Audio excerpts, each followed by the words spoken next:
Good morning, everyone. I am so excited to be talking about this today with Abby and Chelzor, whom I hope will come and join me.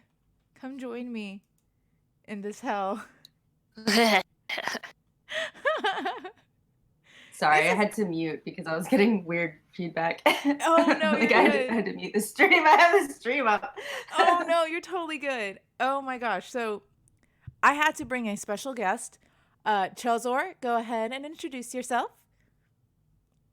Hi, I'm Chelzor The Destroyer. I am not super often actually on Twitch. I'm trying to get better. I'm trying to buy a new computer, but hi, everybody. I've inflicted this fandom onto my friends. Yes, this is why she's here.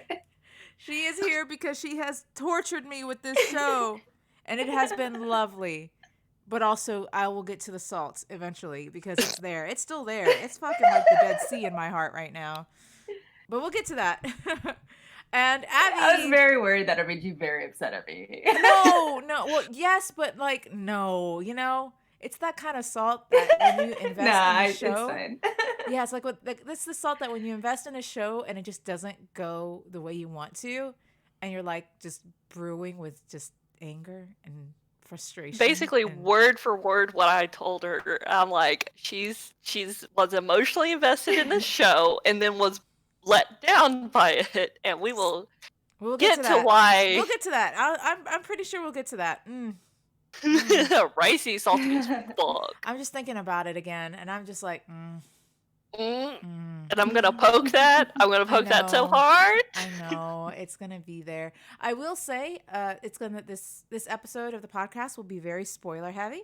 So if you do not want to hear spoilers, tough cookies, because we're gonna talk about them. So yeah, I mean, there's gonna be a lot of them, and I got a lot of salt. And I also have my Google pulled up because I forgot some of the names, because we actually have nicknames. Oh lordy, do we have nicknames Oh my for God. everybody? And it's sad. I know them by the nicknames that we give these characters. So I need to not do that and actually figure out the names of these characters. Oh, geez. Okay. Me and Chelzor do know the names. Because I full on Olympic swimming swan dived into this fandom and read the novel that's 126 chapters. So it's like, if you call them by nickname, me and Chelzor will help you like clarify what their canon, well, at least one of their canon names, because it doesn't help that each of them have a minimum, which they have of multiple names. Yeah. Shit. Well, okay, so that's actually something I want you to know too, because they're one of the questions is, what's your opinion overall with the story throughout the different mediums? Because I know there's like a manhwa, and I know there's novels and stuff like that. But we'll get to that later. First, I want to ask, when did you start watching this show? For all of you. Really dragged my ass into this. Okay, so you know I'm gonna be like the outlier here because I made you guys like watch it. I started watching this. I think I watched it last year. Wow. And I watched it because Elizabeth introduced it to me. Because she was really into it. So I watched it like last year and then have just been like quietly going through every medium I could. And not so quietly telling everybody you should watch it with you. No, it was quiet. It was quiet because like this was last year. So I remember you saying it's like, oh, you should totally watch this with me. Yeah, well, because like I was talking with Elizabeth about it after meetings. And so like we would sit there and eat pizza and talk about this. But when the pandemic hit, oh yeah, and I wanted to hang out with people, I was like Abby was specifically like, hey, and I was like, hey, you're also an essential worker, so I'm not really gonna put you necessarily at more risk if we hang out. Right.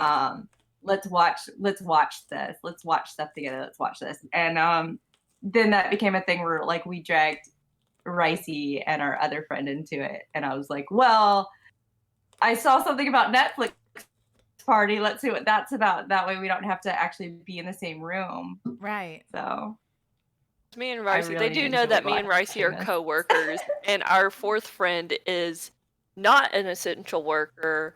She has tried very heavily to stay quarantined and away from everyone. So we all of us were very concerned about keeping our fourth friend safe and healthy through all of this. Because we're essential. So essential. Except Chelsea's actually essential, so yeah. Unlike us, it's all retail for us. Like fucking Chelzor out there saving lives, kicking ass. I would definitely not say that. Definitely fighting. We're not gonna say what. Kicking ass is definitely something. Oh my gosh. Fighting customers. I would not say I'm definitely saving lives. I'm not really doing anything. The lives of your coworkers. Yeah, okay, maybe. Yeah. That's pretty legit. I keep my coworkers sane by freaking out in the drive-through. Yeah, I wouldn't have had that kind of patience, to be honest. No, you will say, go ahead. I was about to say, but slightly getting back on the topic, it's like, yes, Chelzor came over. It's just like, you should watch this. You should watch this with me. A, because there's a lot, but yes, I will also kind of want to watch your reaction. She'll watch the story about two bros hanging out. And they're just two bros. Oh, we should warn them that like The Untamed is based off a novel that is a boy's love, a BL. It is very much a BL. Yep. It warns you in the first chapter before you even start reading. It's just like, this is a BL. If you do not like men on men action, you should not read this like at all. Oh yeah. Oh, It is. actually, It's not really smutty or anything until the extras. Well, excuse you. I would say that final chapter. There's one scene. There is one scene. There is Well, one there's scene. kind of two scenes, but the At the true very end. smut at the very end. But there is like a very very smutty scene, right there towards the end. But the Untamed itself is very much just two bros being bros. I like to interject here. Me, I was so mad after the show that I refused to read or watch anything else. So I'm just putting that out there. So I, Ricey, personally telling do you not there know. are better versions of it. I'm telling you. So I personally don't know of any smut or anything other than like the show's glances and often he's gonna carry me kind of thing. But that's it. So I have been. What's the word? Oh, there's a word for Naive. this. No.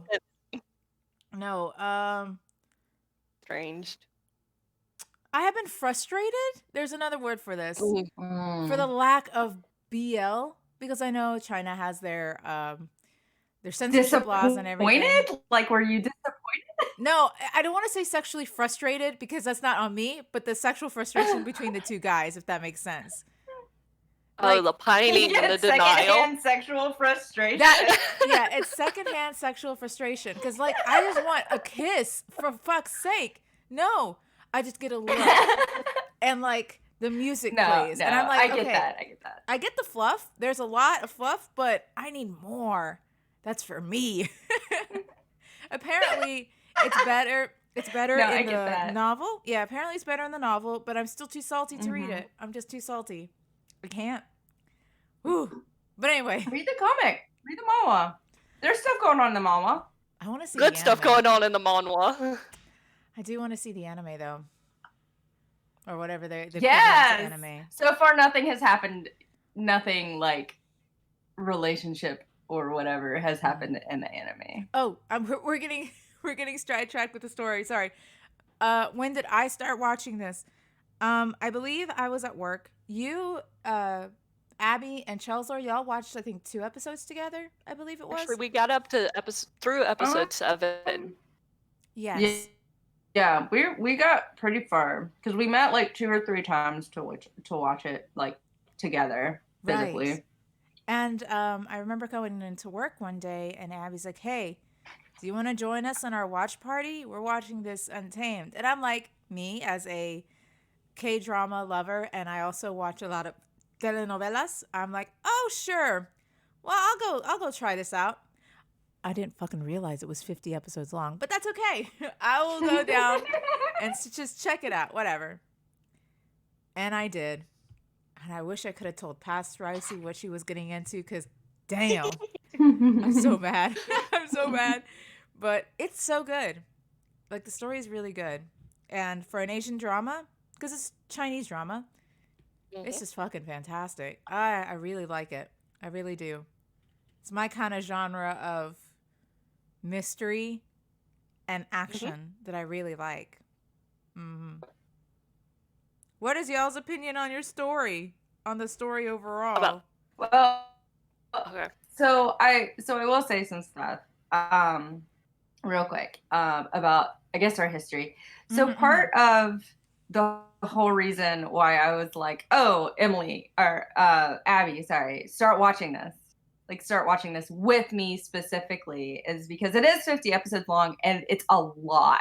Like, it is so much. There's so many characters. And if you're not really sure about wuxia stuff, like if you don't know about wuxia, there's like a bunch of stuff that's going on that you're just like, I don't know what's going on, what is happening. And it just kind of throws you in the deep end. So when I first started watching it, The Untamed was my first introduction to this fandom, I guess. And so when I first started watching it, I was very confused. Yeah. I didn't know what was going on. So the reason why I wanted everyone to watch it like together with me was so I could pause stuff and be like, let me explain what just happened. Or let me explain who this person is, because we saw them once 5 episodes ago. And a lot has happened since then. Yeah. So I think The Untamed is a really good introduction to this fandom, the Modao Zushi fandom or Grandmaster of Demonic Cultivation fandom. I think it's a great way to introduce people to it, because I think human beings look a lot more different than, say, like the drawn versions of these characters necessarily. Oh yeah. And like, I don't know, like it doesn't really hold your hand, but it's not as like, I don't know. I think it's a great way to introduce people to it. Like, dip your toes in, watch The Untamed, because a lot of it starts off like they all start off basically the same way, like every version.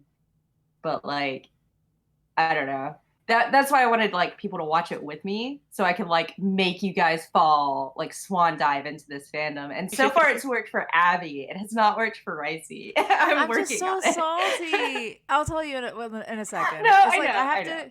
I have to go through all that heartbreak and shit. Oh hell no. She still has open wounds from the Untamed. But I agree. Like we finished the Untamed, and I think maybe 2 days later I started reading the novel, and like immediately I'm like, I'm really, really glad we started with the Untamed, because all of us are otaku. We are used to Japanese culture and media and everything like that. So I personally am not very used to Chinese culture in a media sense. So I'm like, I don't know who this is. I don't know where, let's say, Gusu is, or they'll be like Yumeng, and I'm just like, Chelsea, what the fuck is Yumeng? I don't remember who Yumeng is. She's like, it's the Yang clique. I remember you guys pausing the episode and going like, who's Yumeng? Is that a person? Did I miss somebody? And it's like, no. That's like, think of it as like a state or like an area. It's fine. Because it was a lot. It was a lot. And then there's like everybody. Like I was very concerned that I'm just like I'm a dumb white. I'm gonna be real honest. I'm a dumb white person, and unfortunately, if I'm not used to like somebody, like let's say an Asian person's face, I can forget who they are. Thankfully, with the Untamed, like everybody except our little Cinelons, Lan Ying, Jin Ying, and Lan Sizui, everybody has very, very distinct faces. So it's just like, oh, okay, cool. I don't remember what their name is, but I know that face Plus they're color coded, so most of the time. You're gonna keep me on that. Oh no! Well, okay, they are color coded for me. Like I remember, Yes. the colors actually helped my dumbass. So no, they are technically Chelzor color-coded. is salty as fuck because they're not the color they are supposed to be tell me in more. Tell me more. the novel or the manhwa. It's like they like who we call JC is the notorious one. Go ahead, Chelsea. He's supposed to be in purple. Like he's just supposed to wear purple all the time. And they keep putting him in blue. And so every time he showed up in purple, I was like, purple! Jing Ching, why aren't you in purple? I don't get it. Why are you in blue all the time? He And did like the wear Red purple. Clan are supposed to be in white and red clothes, but instead they're in white and black, which okay, that's fine, I guess. But like still, why is the Youngming Jang sect not in purple all the time? Why do they keep putting the guys in blue? I don't understand. Like why? Like what is that? Why? I love this. This is so wonderful. It bothers me. Like they're color coded. All their sects have a specific color, like that they wear all the time. It's like a uniform. Like, why are you not wearing your correct color? You're one of the main players here. Like, anyway. No. I was about to say I do remember JC actually. Oh wait, to those who do not know who JC is, what is his real name? Yang Chang. and Yeah. that's his Jing what? Ching. Yes. That's his common Cheng. name, or is that his Also, birth name? I'm that's his birth name. Ching is his Mhm. birth name. Wen Yin is his common name. But full disclosure, I know I was taught some Japanese, so like Japanese pronunciation's fine. I could probably fake some Korean stuff. Chinese is very difficult, and I'm probably butchering all the pronunciation of all of this. And I'm very sorry for everyone who listens to me and like winces every time I say Oh. something Chinese. Oh no. Yeah, I we're definitely. dumb Americans. Yeah, I'm sorry. I won't be able to. Like, I'm make those trying. I really sounds. appreciate and love this fandom. Like, but I'm probably saying all the names wrong. Yeah, me too. Sorry ahead of time. We should have probably started with that, but but we call him JC. Hey, I can't speak Chinese, and I don't understand. Like, I know it's very pronunciation based. Like, Chinese is very different from Japanese and Korean. So I'm sorry. Yeah, same over here. And they speak too fast in the show for me to figure it out. Yes. But I was about to say, JC actually did wear purple a lot as an adult. When he was the leader, when he became the leader, it was purple and black. Yeah, I know for a fact that you probably remember me freaking out about purple and like Abby saying something about purple every single time he showed up and was wearing purple. Yeah. Because like that was one of my big complaints, is that he very rarely wears purple in the show until later on. Mm-hmm. And I think maybe because that was the same like color robes his dad wore when he was leader, and I was like, okay, that would make sense, I guess. But no, I agree. Other than JC and his sect, it was all color coded, which made it easier for my ADD brain to be like, oh, I know, so I could like compartmentalize what characters are in which sect.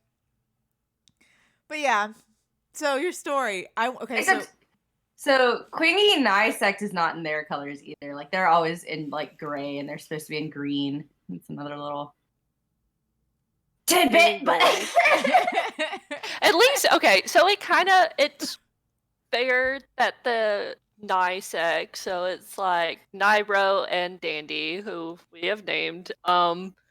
So at least with the Nai sect, they're in gray or stone colors, because they're kind of like the outliers of the sects in this universe, that their cultivation is different. They were founded by a butcher, their technique is a lot more different, and so they're a lot like more abrasive. So it's like I can at least appreciate that they're at least all stone color, but they are supposed to be green with accents of gold. See, I didn't know this. Okay. Anyway, so getting back to the story. Sorry. Well, this is important too. No, I know. Well, we're getting into we're just getting into like story things, I guess. Like we're getting into my complaints, but we're getting into story elements without actually talking about it because I interrupted you. Not I will start. It's your opinion. That's true. I will start from the beginning because that still is part of my mind, like fresh on my mind. So we all start, and I think you also said in the novel as well. We start with this battle, and one of the main characters dies, and I'm just sitting here like, well, that's it. Roll the credits. Let's just go. The main character, like capital THE, the main character dies. So the funny thing is, I have nicknames for all the other guys except Wei Wuxian and Lanzan. Everybody else is a nickname because those two are the main boys, and I love them. Wei Wuxian. It's also it's a fucking joke in the fandom that they can't go an episode without saying each other's names. True, that is absolutely true. We have an actual opportunity from repetition to learn their names. Yeah. So, like in the first 5 minutes, the main character, Wei Wuxian, is killed. And it's like this. It's for me that was the perfect, at least for the first episode, perfect catalyst for me. Like, oh shit, I'm in this bitch. What is going on? I need to know what's going on. I wouldn't find out what's going on until like 30 episodes or 40 episodes in, but that's fine. I was like, I need to know what's going on. How did it get to this point? What is everyone fighting about? A lot of flashbacks. I should also state because like, okay, it's 50 episodes long, and like episode 1 and 2 is like present day, and then like the end of episode 2 launches you into the past 16 years, and you stay there for 30 episodes. Like, yeah, it's that. But it's okay. It makes sense because there's a lot of mysteries in this show, which of course I'm all about. I'm like, I need to figure this out. Who is this? And it even got to a point that they kept dragging on this particular mystery that I broke down and looked up spoilers. Because I was like, fuck this, I'm done. I was just like, I had to. Oh, man. And you were so close, too. We were, like, right at the end of the flashback. You're like, fuck it, I gotta figure it out. Yeah, I had to. Yeah, I remember like everyone else like signed off the Discord, and because I was like, if you want me to confirm some spoiler questions that you have, I'll do it. Like I'll do it where other people can't hear it. Like after this, and like they signed off, and you were like, so spoilers. No, I was like, so now we're alone. Spoilers. Yeah. I just had to like know. Everyone else left. I'm ready. Yeah, because like everyone left, and then it was just me and Chelsea, and I'm like, so now we're alone. And I was like, I actually looked up a spoiler that led to another spoiler about a character that I didn't think, we'll get into that in a second, would make it. And I was like, oh. And I was like, okay, I never really spoil anything, but if it drags on to like that, and I lose patience. I will say I lose patience. I can't be patient. So I was definitely it was spoiled for me. Like all of it was spoiled for me. We were also only watching like 2 episodes a night for the longest time. Like we started off watching multiple episodes, and then by the middle end of it, like we were like, okay, well we can only fit in 1 or 2 tonight because like we were all working, or like right. It was days that we had to work the next day or whatever. So it was like, okay, well I get home and then I have to take a shower because I've been in a pharmacy all day. So I'll be ready around like 9:30. I will also so like that was part of it, that it just us watching it slowed down because we couldn't watch as many at once. Right. I would also like to point out to those listeners, it took us about like over a month, isn't it? Over a month that we watched this. So it was maybe it was more like 2 or 3. 2 or 3 months. We'll say over 2 months. We'll say over 2 months of my life. Okay. Scrolling up our like the Discord channel that I made. You're good. So while you're looking that up, I have spent over 2 months of my life invested in this show, which will come to play later, because I can straight up say that was a fucking great show, but it was 2 months of my life. Just keep that in mind. just keep that in mind. Okay, that it was... so we started watching it on July 3rd. And then we finished watching it. Let's see. I know it was in August. Well, I gotta find where I dumped all my memes. Hold on. Chelzor had an entire folder dedicated to spoiler memes. And she would just give us a little bit of those memes at a time so that we wouldn't be spoiled. When it happened in show, she would drop it like immediately. I did. Oh. So when we finished, great moves. Okay, we stopped on August 21st. Right. So it was almost 2 months. That was almost 2 months. That is. So it was almost 2 months of my life. Just keep that in mind. I was invested in this one show. Like I was very heavily invested. And you can tell I was invested because I looked up spoilers. And I really don't do that, but I did because I couldn't keep waiting. Just keep that in mind for later, because as we continue through the story, you'll understand why Ricey's salty as fuck. I am salty as fuck. So y'all may think that Chelzor is salty about the colors. About the colors. I'm like, and she is salty, but this is nothing compared to like the Dead my Sea is the second saltiest place after Ricey's ass about this show. I love it so much. It's okay. It is beautiful, absolutely stunning. Oh my god. Okay, the CG, like, oh, I would also like to point out, because this is the CG stuff. CG is all right for like a television show.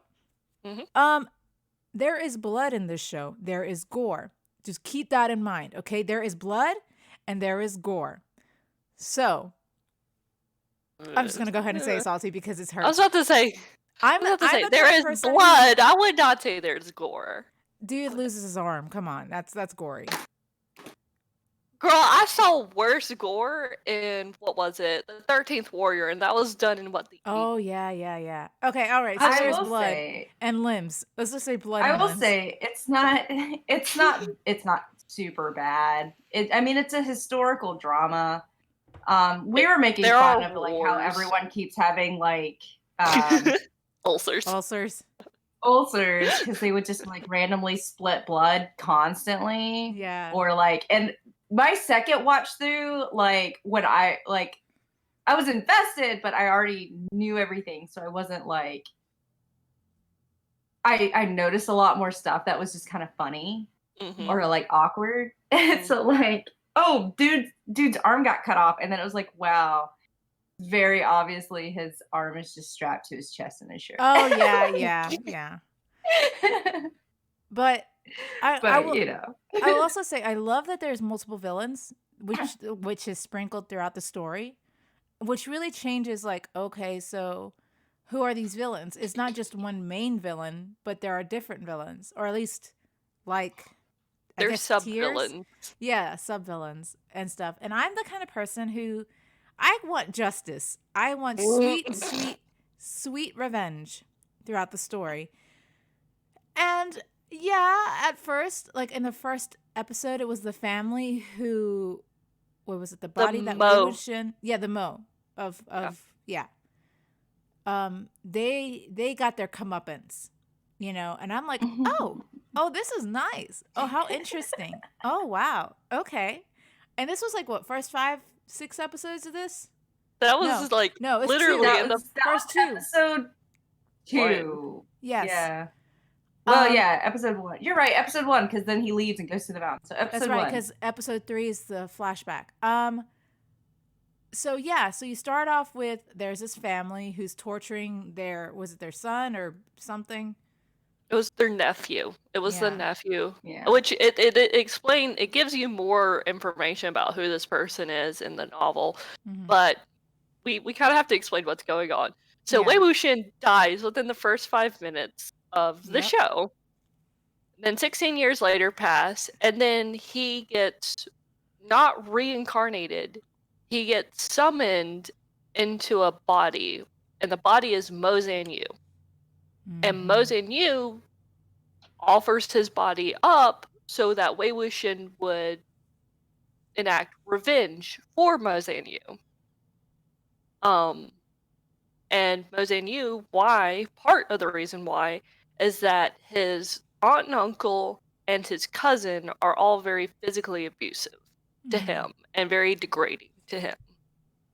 And then there's another person as well, and I can go ahead and spoil it, but we can get around to it. But there's another person as well that he wants revenge acted upon. Besides his family. I mean, technically, he is still like his half brother. Oh yeah. There's also like a lot of fucking connections in this show. So this person is half brother to this person and half cousin did not to this. keep it in his pants, and it was a problem.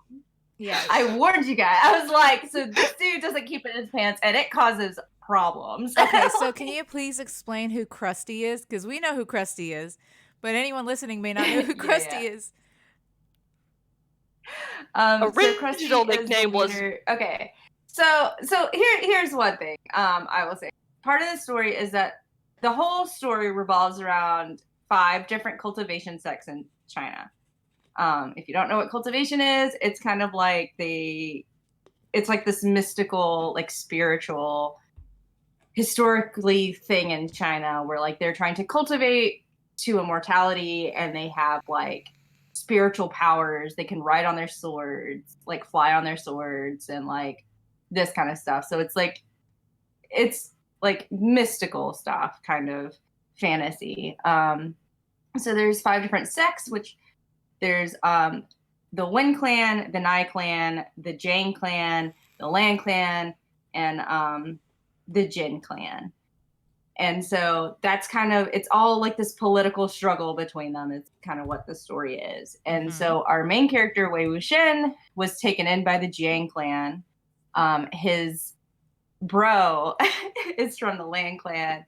And then Krusty, who can't keep it in his pants, is Jin Gangshan, I think is how you say it. And he is, at the beginning, the leader of the Jin clan. During the flashback, he is the leader of During the flashback. Yeah, he's the leader of the Jin clan during the flashback, which is the meat of like kind of what the story is, I guess. And then ends up dying after the death of Wei Wuxian. Yeah, so which, by the way, I'm Wei still pissed about. Wuxian dies. We get dies, gets resummoned into the body of Mo Zanyu, who was the bastard son of Jin Gangshan, who I called Krusty because he's a crusty ass old man who can't keep in his pants. But like, yeah, so there we go. And he's totally a bad person. Like he's totally evil. Awful. But and to be honest, his death was satisfying. But I'm just gonna say that. You I'm find all about revenge. I was about to say, anything that you have, like any person who has an on-screen death that deserves it, you say is justified. Well, it's not satisfying. All of it. Not all of them. Yeah, there's definitely some people that have an on-screen death that is not satisfying. Yeah, the end of the flashback specifically. So I'm gonna, because I know we have so much to talk about because the story is huge. Do y'all want to make a quick run through between you, Abby, and Chelzor? Do y'all want to have a quick run through of this story? Because I want to also talk about how it's different throughout the mediums. So I'll leave that to you guys, and I'll just. So I have to say, do we want to do the Untamed story, or do we want to go like even further into detail? Which is because the Untamed has all of its flashback at once in those 30 episodes, while the novel it goes back and forth. So each it's like peppered in. Yeah, each and they're not short though, but they're still peppered throughout. Well, it's basically instead of just having all of the flashback at once, it's like you're reading the novel and then something happens and it gives you a flashback that has to do with what's happening. It's kind of like, hey, this is happening because of this. Yeah, let's do the show because we're trying to convince these people to watch it. I mean, the overarching story, more or less, in various places it's different, but like more or less the overarching like meat of the story is pretty much the same. Like the same major events still kind of happen. So we can just kind of give a rundown. Like basically, the main character is considered evil. He dies or is killed, whatever. At the beginning of the story, he gets resummoned by this abused guy, I'll say. Mo Zanyu, he comes back. His first thing is like, I gotta figure out why he summoned me back, and also I am gonna try not to die again, so I'm gonna be on the down low, which doesn't work. Wei Wuxian is not a down low kind of person, so no. he gets caught out pretty much immediately for being actually him, but he doesn't know that, so he kind of keeps pretending. But in the Untamed, he gets kind of caught out based on him going and helping these junior sect members of these major sects. The flashback starts. We get his flashback story, which is him going to the Lang clan to learn stuff.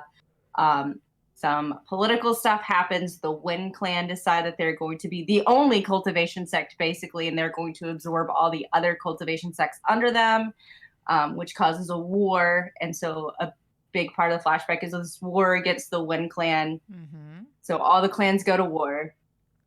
And then during that time, this is going to be extremely heavy spoilers, I guess. So during that time, we gave them warning. Yeah, it's in the title. Yeah, I don't know how much information you want me to give, but during that time, Wei Wuxian, the main character, loses his golden core, or rather gives it up. Yeah, and JC loses it in a very traumatic. It's very traumatic. Very traumatic. His loses it. His adopted brother. Yeah. Yes. So And, JC, Jing Ching, loses his core, and so Wei Wuxian tricks him and gives him his golden core, which he then keeps a secret. So Wei Wuxian, the main character, loses the golden core. The golden core is what you need to be able to cultivate. Again, they're trying to cultivate to immortality. And this, if you don't have a golden core, you can't do any of the mystical, magical stuff. But he gives his up to his brothers because his brother is going to be a sect leader. And this is after his adopted parents pass away. So JC's parents pass away. And so he's now the sect leader, except he can't be a sect leader if he doesn't have a golden core. So like Wei Wuxian gives his golden core to his adopted brother, which means he loses it. He gets dumped in this place called the Burial Mounds, which is steeped in resentful energy, and people don't survive getting dumped there. He survives by learning how to use resentful energy, and he becomes the Grandmaster of Demonic Cultivation. Basically, that's the technical name for like the novel this is based off of, or the English name. So he learns how to use demonic cultivation and resentful energy. He comes out of the Burial Mounds. He enacts revenge. He's one of the leading factors of why this war ends from the Wind Clan. Like, he helps kill off the Wind Clan, I guess. Like, not completely, but like he goes after the sect leader and like his sons or whatever, and enacts his revenge and helps end the war. And then afterwards, they're like, okay, cool, you helped us win the war, but you need to start using your sword again and stop using like demonic cultivation. Like, you need to get back to like the correct way of cultivating. But he's hiding the fact that he doesn't have a golden core, so that causes fights. The Jin clan, despite the fact that they didn't do very much during this war, decide that they're now the ones in control of like the cultivation sects, because it was originally the Wind Clan, but now the Wind Clan is defunct. So they've decided that they're now in control. The crusty Jin Gingshun, the sect leader, wants this amulet that Wei Wuxian creates, which is this Deegan tiger seal. It looks like chameleons. I don't know why it looks like chameleons in the show. It's supposed to be tigers. That's another thing I'm annoyed about. But so he keeps trying to get this demonic item from Wei Wuxian, who keeps fighting and won't let him have it. He saves some of the Wind Clan that help him, that were doctors. So they're all old people and like a toddler and 2 doctors. And he hides them in the burial mound. A bunch of fighting happens. There's someone pulling some strings and doing some stuff behind the scenes, which makes Wei Wuxian look like he continuously loses control of his powers. His powers are like controlling corpses. He gets kind of put in this trap where Jin Gangshun's son dies. He gets blamed for it. The legitimate son. His legitimate son. Like, he has one legitimate son and many bad. And then he basically gets attacked by the sects and gets sieged and kind of dies at the end of it. Like, he kind of kills himself almost at the end of it because a bunch of horrible stuff happens. And then then we go back to like the resurrection stuff. He gets taken to the Lan clan because Lanzan, his main bro, finds them. And then that starts his main bro. And then that starts the mystery of why Mozan, you brought him back. There's this sword thing that's going on. So then we have to figure out like who owns this sword spirit that we found in the Mo Manor. Why was it there the same time Mozanyu brought him back? Why did Mozanyu bring him back? What happened to the Nai clan's head while Wei Wuxian was dead? What's going on with like how did Jin Gangshan actually die? Why did he actually die? It's a lot, but like that's kind of what happened.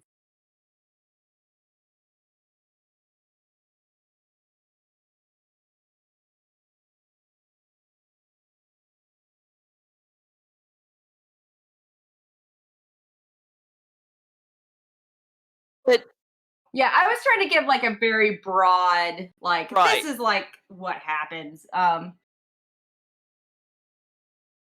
It's a lot. it's a lot. Yeah. And Yan Li, the big sister, who we call Big Sister, Big Sis, she actually is not that important of a character in the novel. Like we get so much Big Sister in the Untamed and in the flashback, and then like we get nothing at Yeah. all So it's in. Hmm? so part of Wei Wuxian's backstory is like his parents were rogue cultivators, one of which his father was actually part of the Jane clan for a while before he leaves to go be a rogue cultivator and travel with his wife and his son. They die on a night hunt. A night hunt is basically them going after monsters or whatever. So they die, and Wei Wuxian becomes homeless for a few years. So he's on the streets, and that's where Jiang Fengmian, sorry, Fengmian finds him, and he's the sect leader of the Jiang clan. And he brings him back to Lotus Pier, which is where that sect is. And he's like, "This is basically your adopted brother, I guess." Like, he was the son of my friends who are dead. And then his wife, You. how do you say her name? Yeah, Madam Yu, isn't happy about that because sect leader Jang dotes on Wei Wuxian and treats him kind of better than he treats his actual children. And so Madam Yu hates Wei Wuxian, and it's very obvious she does. So like his Wei Wuxian gets put in like a very awkward situation as a child, and so like he kind of imprints on Yan Li. So he imprints on the older sister, and like he absolutely loves and adores his older sister and his technically slightly younger brother. So he loves his siblings. Um, and they're probably like the most normal situation for him in that family because like the dad is doting on him and treating him better than his own son, and then like the madam hates him, like just does not like him. So like it's the older sister is important for Wei Wuxian. Like her existence, like I Is guess the very siblings' important to him. existence are very important, and like it drives some of his decisions.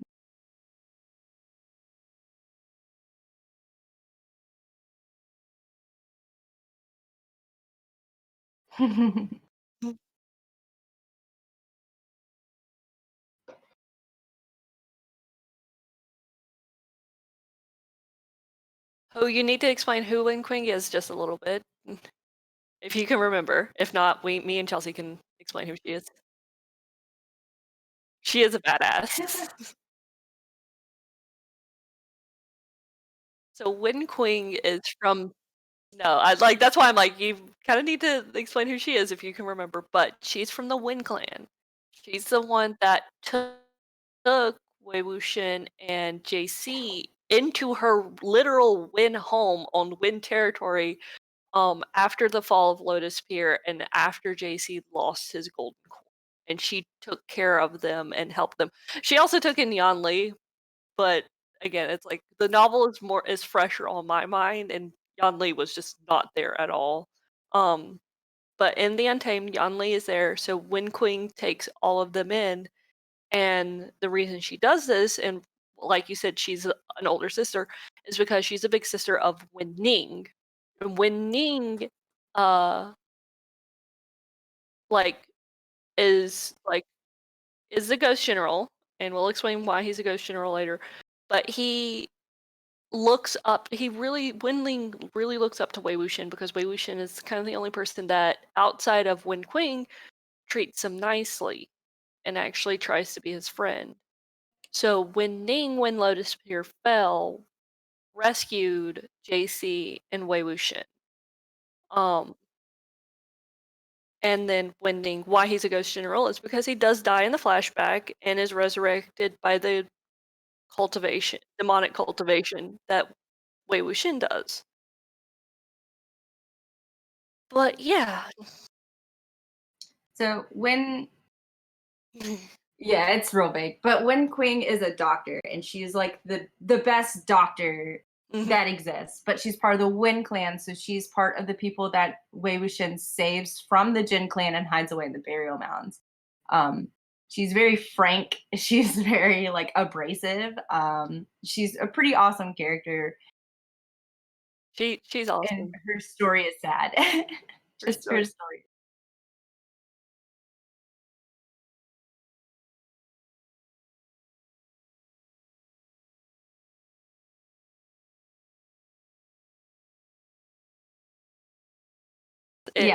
So she transfers the golden core from Wei Wuxian to JC, and that's basically unheard of.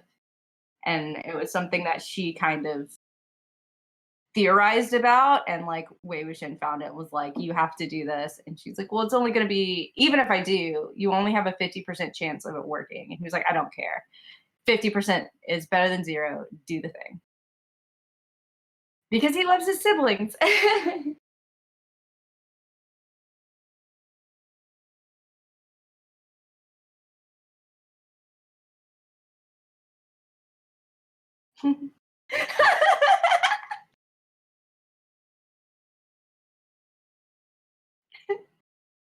Please. Yeah. Someone pointed it out, like in the fandom, on Tumblr. Someone pointed out, it's just like the author like killed off like every single powerful woman there is, like Yan Li, Wen Qing, Madame Yu, and then also Madame Jin, because she dies from like Madame Jin kind of dies from, I guess it's called disgrace or something in the novel, after the death of Krusty. Who was her Yeah, like she gets so embarrassed she just dies because of how Krusty died. Which I don't blame her, honestly. I really don't.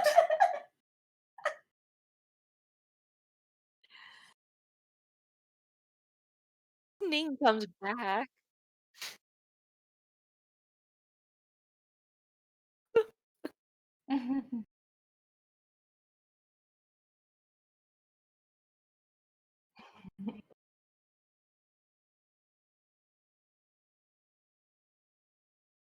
Yanli.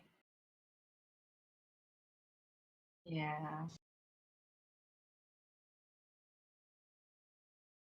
Oh. Oh. Especially because she pushed Wei Wuxian out of the way of a sword and for him. So it was like really sad. And then they blamed Wei Wuxian about it.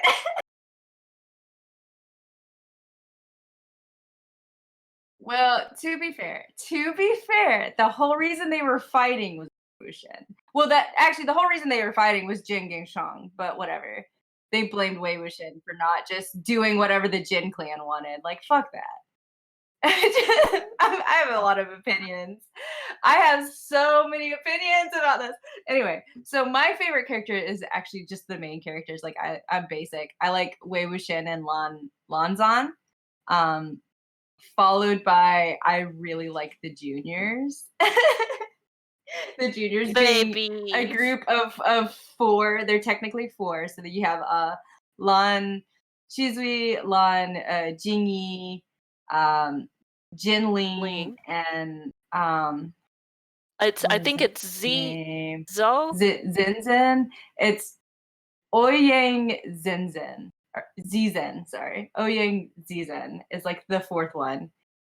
I He's a love the cutie. juniors. They're not in the flashback, kind of like two of them kind of are, but like they're not really in the flashback.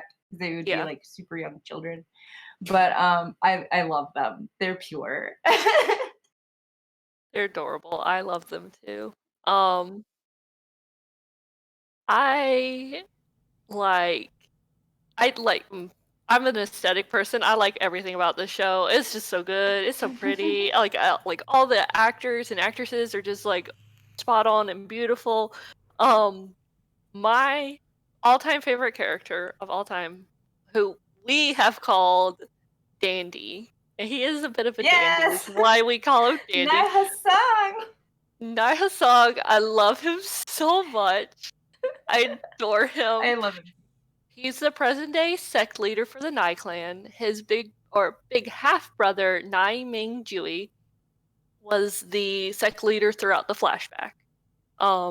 Who was killed sometime after the death of Wei Wuxian. Yeah. I love Dandy so much. He's just such a cute little dumbass. He's so stupid. I love him. Also, I have to agree with Chelsea. I love the little juniors, but I think of my juniors, I think I love Lan Sizui the best. Mhm. Can I just say about They're Dandy? just so each.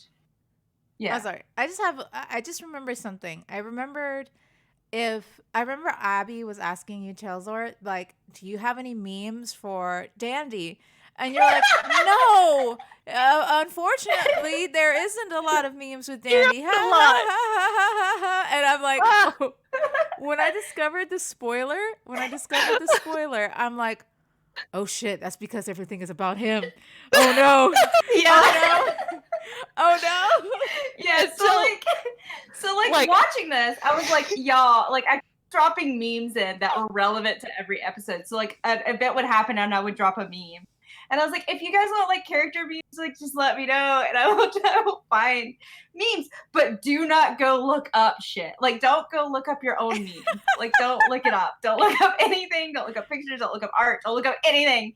Because there's going to be spoilers if you look it up. So they're like, okay. And like Abby was like, I really like Dandy, I really like Naha Song. And I was like, okay. And I was like scrolling through so many different sites, like Tumblr and Instagram and like all this other stuff, trying to find stuff that wasn't a spoiler that involved Naha Song. And so I just made like I made a meme folder on my desktop and then was like made a subfolder that was like spoilers. So every time I would find something that would kind of spoil or hint at the end game of Naha Song, I would just put it in the spoiler folder. And then as soon as we finished the last episode, I was like, here's like 16 like like memes that I've just been sitting on for this entire time because you wanted stuff of him and I couldn't share it without spoiling this.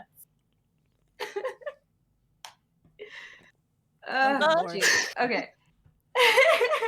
I would tried so hard to find stuff that wasn't spoilery. Like, and oh my god, I just remember that, and when I discovered it, I'm like, this shit is funny. Oh my gosh, no wonder she didn't want any like memes. And I'm like, this guy and Dandy is an important character. Dandy's important. He's super important. Like you don't think he is until suddenly he is the most important character. Exactly. And like Chelsea was like, no, unfortunately there is no memes. A lot of memes of Dandy. I guess he's not that popular. Bam, she lied. She got me. And I was like, she even like, because what we did, it's like, because of how the flashback works, there's the first 2 episodes that are in present time and then 30 or 29 and a half episodes of flashback. And as soon as we finished the flashback, we went and rewatched the first 2 episodes again. Yes. And then there's this character in the background that, like, suddenly I'm just like, his face.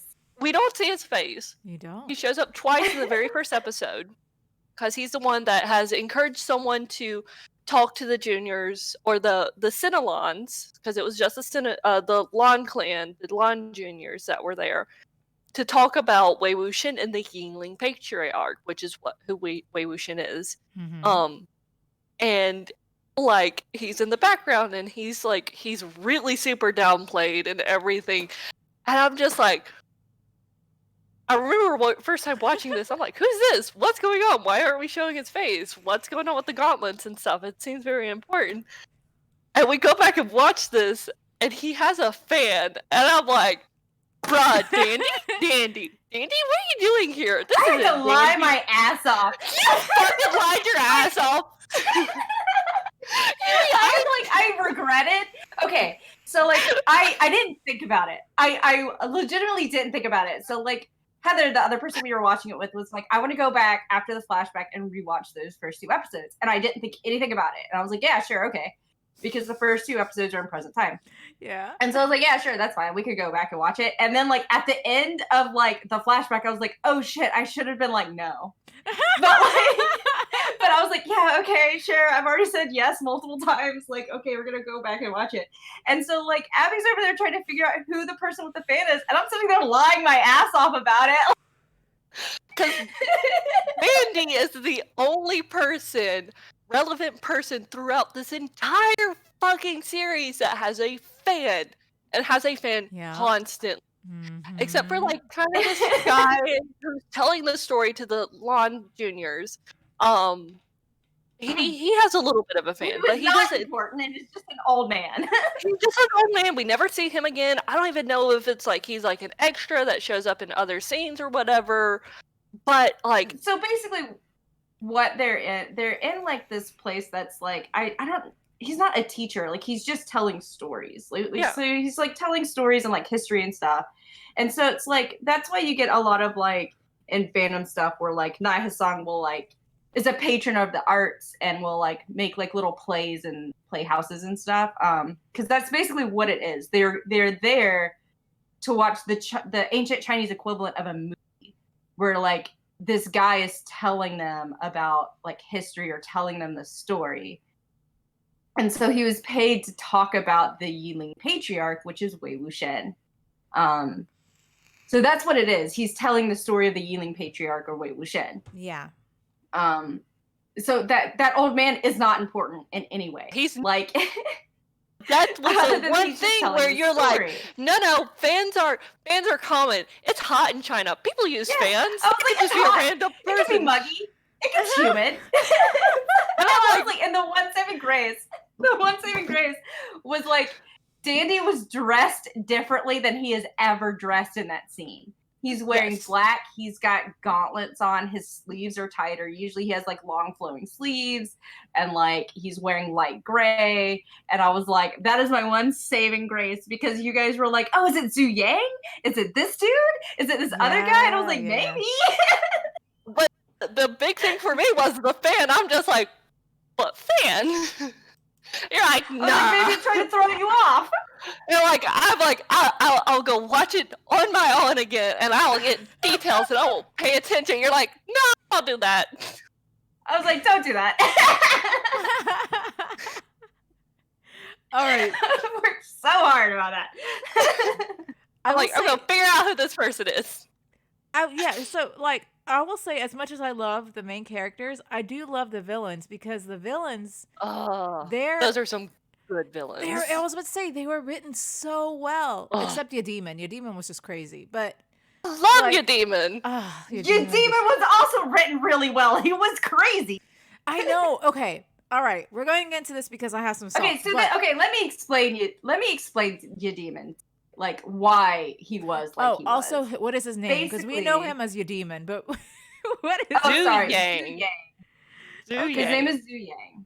And he's the delinquent. So yeah, he's a delinquent. So basically what happens to him is he was like a homeless kid. He was like a little street urchin kid. And like this sect, this small sect from where he was, like the leader comes up and asks him like, hey, I will give you like this candy or these sweet biscuits or whatever if you do me this favor and deliver, I think it was like delivering a letter or something to this guy's house, because like there was adultery going on or whatever. And the kid's like, okay, because he's like a little street kid who's starving. He's like, okay, and he loves candy. And he's like, all right, I'll do that. So he goes to deliver this letter or whatever, comes back and is like, okay, I delivered the letter. And instead of rewarding him, like the dude kind of like shoves him to the ground. He tries to attack the dude shoves him to the ground again, and then runs over his like hand with his carriage. So Zhu Yang loses his like small like pinky finger, which sets him off on this sociopathic, I'm gonna kill everyone this dude knows kind of kind of thing. So like in the Untamed, he ends up allying with the Wen clan because the Wen clan is doing okay. In the Untamed, there's like this. Jin.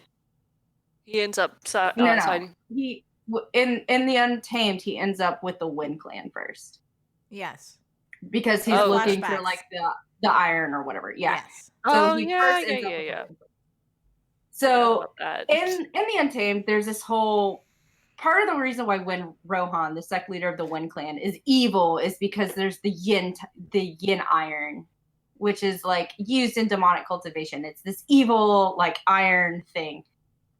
This is only really in the Untamed. Like in everything else, like the Wen clan is just kind of like, we're the best and we're gonna bring all these other stuff under us because we're the best and I'm gonna be emperor basically. They kind of give different reasons for that in the Untamed. I don't know. I think evil people could just be evil, but whatever.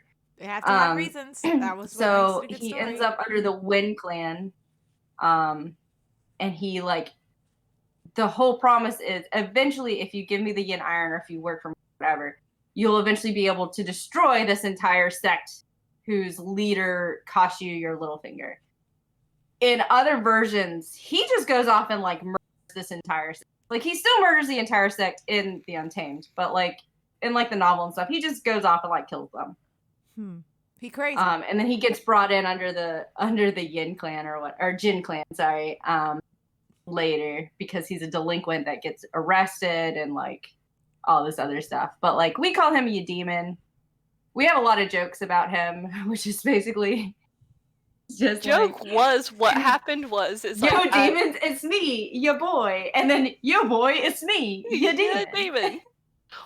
I was at Chelsea's place watching it, and we had the Netflix party going, and Brycey and our other friend were on Netflix party, and I was at Chelsea's, and I'm like, oh look, it's Wei Wuxian being, what up demons, it's me, yeah boy, and then Zhu Yang showed up with his psychotic fucking face, and I'm like, what up boys, it's me, yeah demon. And it's so a demon. I lost it. Oh my god, but it was perfect. The guy they casted for your demon was perfect. His facial expressions were perfect. Everything about it was perfect. My god. He was just fantastic. Okay. My 100% like this is the best person they could have chosen for this is freaking Wen Chao. Oh yes. Wen Chao's casting was amazing. And like he's like the second son of Wen Rohan, and he has a big character arc where he's like they take in all of like the sect leaders' kids or like sect heirs as basically hostages, but they all get sent to the Wen clan for indoctrination, which is supposed to be teaching them to be better cultivators or whatever, or better in society, blah blah blah. And like Wen Chao, which is the second son of Wen Rohan, so he's not the sect heir, is there like not teaching, but he's leading it. He's like basically using them as human shields and stuff like that. Mm-hmm. But the actor they have for this character was amazing. Like that dude's facial expressions were great. I loved that guy. I was like, man, this actor, like you're playing like an evil little like shit ass human being, but like you're doing it great. Yeah. Like I will Lanzon, who's like the bro of Wei Wuxian. Lanzon has no facial expressions, like at all, ever. And so Wen Chao made up for all of that. All of it, and then some. Gosh, it was so good. Yeah. It was so great. I loved it. But the villains, I was like fucking great. The villains, Mm-hmm. amazing. Even that, what was it? What was it? The leader of the Wen clan. I don't remember him. When Rohan. Rohan. Yes, Or, Wen Rohan. He looked He like, what is was it? good. Was it Danny Trejo? Yeah. But like he was great, and you think, okay, he's the main villain. Nope, scratch Mm-mm. that. You think it's his son, Mm-mm. you know, Mm-mm. and then you're like, no, scratch that, because his son dies, and his son died. Oh my god, hold on, I just remembered. So let me just go ahead and say, Start of the salt. We have scratched the surface. what is his son's name again? Wen Chao. Wen Wen Chao. Chao. Yeah, Wen Chao. So when Wen Chao like takes like the throne of his father, because his father dies, but when he takes the throne of his father, No. he has this little bitch Nope. right on the side, Nope. right? Nope. I'm I'm right so there. confused. Nope. You're I'm wrong. so confused. So basically, what happens is when Rohan survives his sons, like he dies later. Yeah. But I understand why you're confused. What happens is during the indoctrination, Wen Chao is given all the sectaries, and he uses them as like human shields and stuff like that, because they take all their swords and they're kind of like, okay, we don't have any way to fight or protect ourselves. And then like they go and find the Zanyu of Slaughter, which is like this mystical, like giant turtle snake tortoise thing. Right. And like Wen Chao and all the Wen clan leave after it wakes up and abandons all the sectaries in this cave with this man-eating turtle thing that's giant, and he like blocks up the cave so everyone's stuck in there, and then he leaves.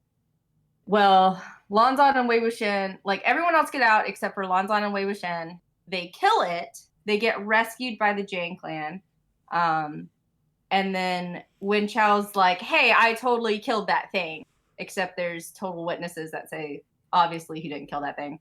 So then he goes and attacks Lotus Pier, where the Jang clan is, where Wei Wuxian lives. He goes and attacks it. Because one, again, the Wen clan are trying to take over all the other clans. And two, he's particularly mad that Wei Wuxian has embarrassed him multiple times. So he has like a mistress. Fuck that bitch. He has a mistress. Fuck that bitch. Who's a bimbo person. Bimbo. Yeah. So, oh my gosh, bimbo. So we call her Bimbo, but she's a shitty person. So she goes and is like insisting that Madame Yu like punishes Wei Wuxian. Madame Yu whips him. She's like, "We'll cut off his arm, and maybe we'll be like, maybe we'll forgive you, and then we can turn this into like we can turn Lotus Pier into a, what is it? Basically an office." Yeah, it was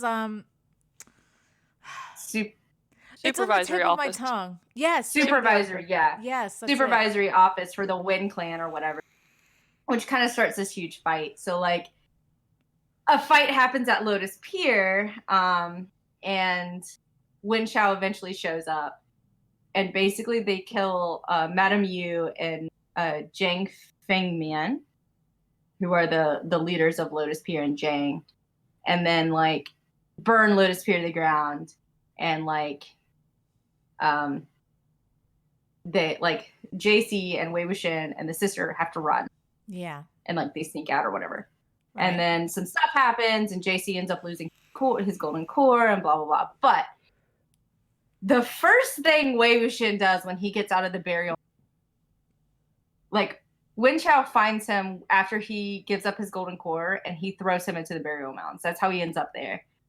Because Wen Chao puts him there, not knowing he doesn't have a golden core. It doesn't really matter. He just throws him in the burial mounds to die. The first thing he does when he comes out of the burial mounds is like, I'm gonna fucking find him. Yep. I'm gonna find Wen Chao. Oh man. And like you're like, I'm thinking, oh, this is gonna be delicious. Absolutely delicious. And it was kind of, at least for Bimbo, but she took the easy way out, so I'm a little pissed about that. But anyway. But yeah, continue. I'm Sorry. telling you. The animation. Let me just put this in the chat right here because there we go. Because that's me right now. This Holding was it like in. one of the first like off-screen deaths, and Ricey has not forgiven me. Okay. Because So he dies off screen. so he dies off screen. Bimbo gets haunted and like okay, hers was really good. She is haunted to the point like she's terrified, and then she kills herself, which I mean that's great and all, but like my thing is I wanted sweet, sweet revenge, right? I just wanted her to like she hangs herself, but like doesn't JC like whip her and cut her down or something? I don't know. He just literally knocks her off of the scarf. Man, I wanted them to get sweet revenge, but whatever. I mean, she dies, and it was kind of. I liked to see that. Like, I liked to see how she died because she just went crazy, and it was perfect. Her bitch of a lover, however, telling you, like the bitch animation of a like, would do you right. okay, I need to know. Well, so Abby told me, like in the novel, like she swallows like a chair leg or whatever. Mm-hmm. And then JC or Wei Wuxian, I don't know which one, pushes it down her throat. And I'm like, yes. Okay. Why So didn't they show the you novel, this shit? My goodness. Why can't they show me so this in shit? in the novel, she half swallows like a leg of a chair or a stool or whatever. Then when so in the show, like everybody's dead at this outpost where Bimbo and Wen Chao were, and so JC and Lonzon show up. It's just like, why is everybody dead? Everybody's dead in a different way. Oh, here's a Bimbo. JC's like, in the novel, shoves the leg the rest of the way down her throat, which is how she died choking on the throat on this leg. He shoves it the rest of the way down. In the show, he like takes Zidian, which is like this electric whip thing that he has, and knocks her off or knocks her out of whatever she hung herself with. Right. Which was delicious. were- But So the novel would have been so that's- much to see on screen. Let me just put that Yeah, out there. that's a lot. That is Oh. that is not what happens in the animation. But I think you'd be Oh. happy with that, what happens in the animation too. We're going to watch that together because I need to see it. And Absolutely, let's do it. Done. Gosh, what's his name? It's a Her lover's promise. name? I forgot his name again. Wen Chao. Yeah, Wen Wen Chao. Chao. So I don't know what happens to Wen Chao. Actually, Chelsea had to describe to me what happens because he had like pieces of his skin was missing and he was bald and he went crazy as well. And like, what was his handler's name? The palm guy? Ooh. Melted Wen Ziliu. palm. Huh? Wen Ziliu. I'll just call him Zulio. Zulio.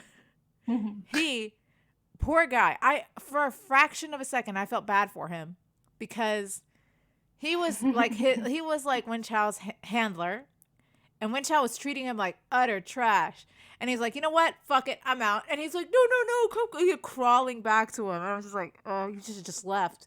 You would have lived if you just left. Like, could you imagine what life would be like if you just left them? But you didn't because you're an idiot. I promise you, he would not have lived.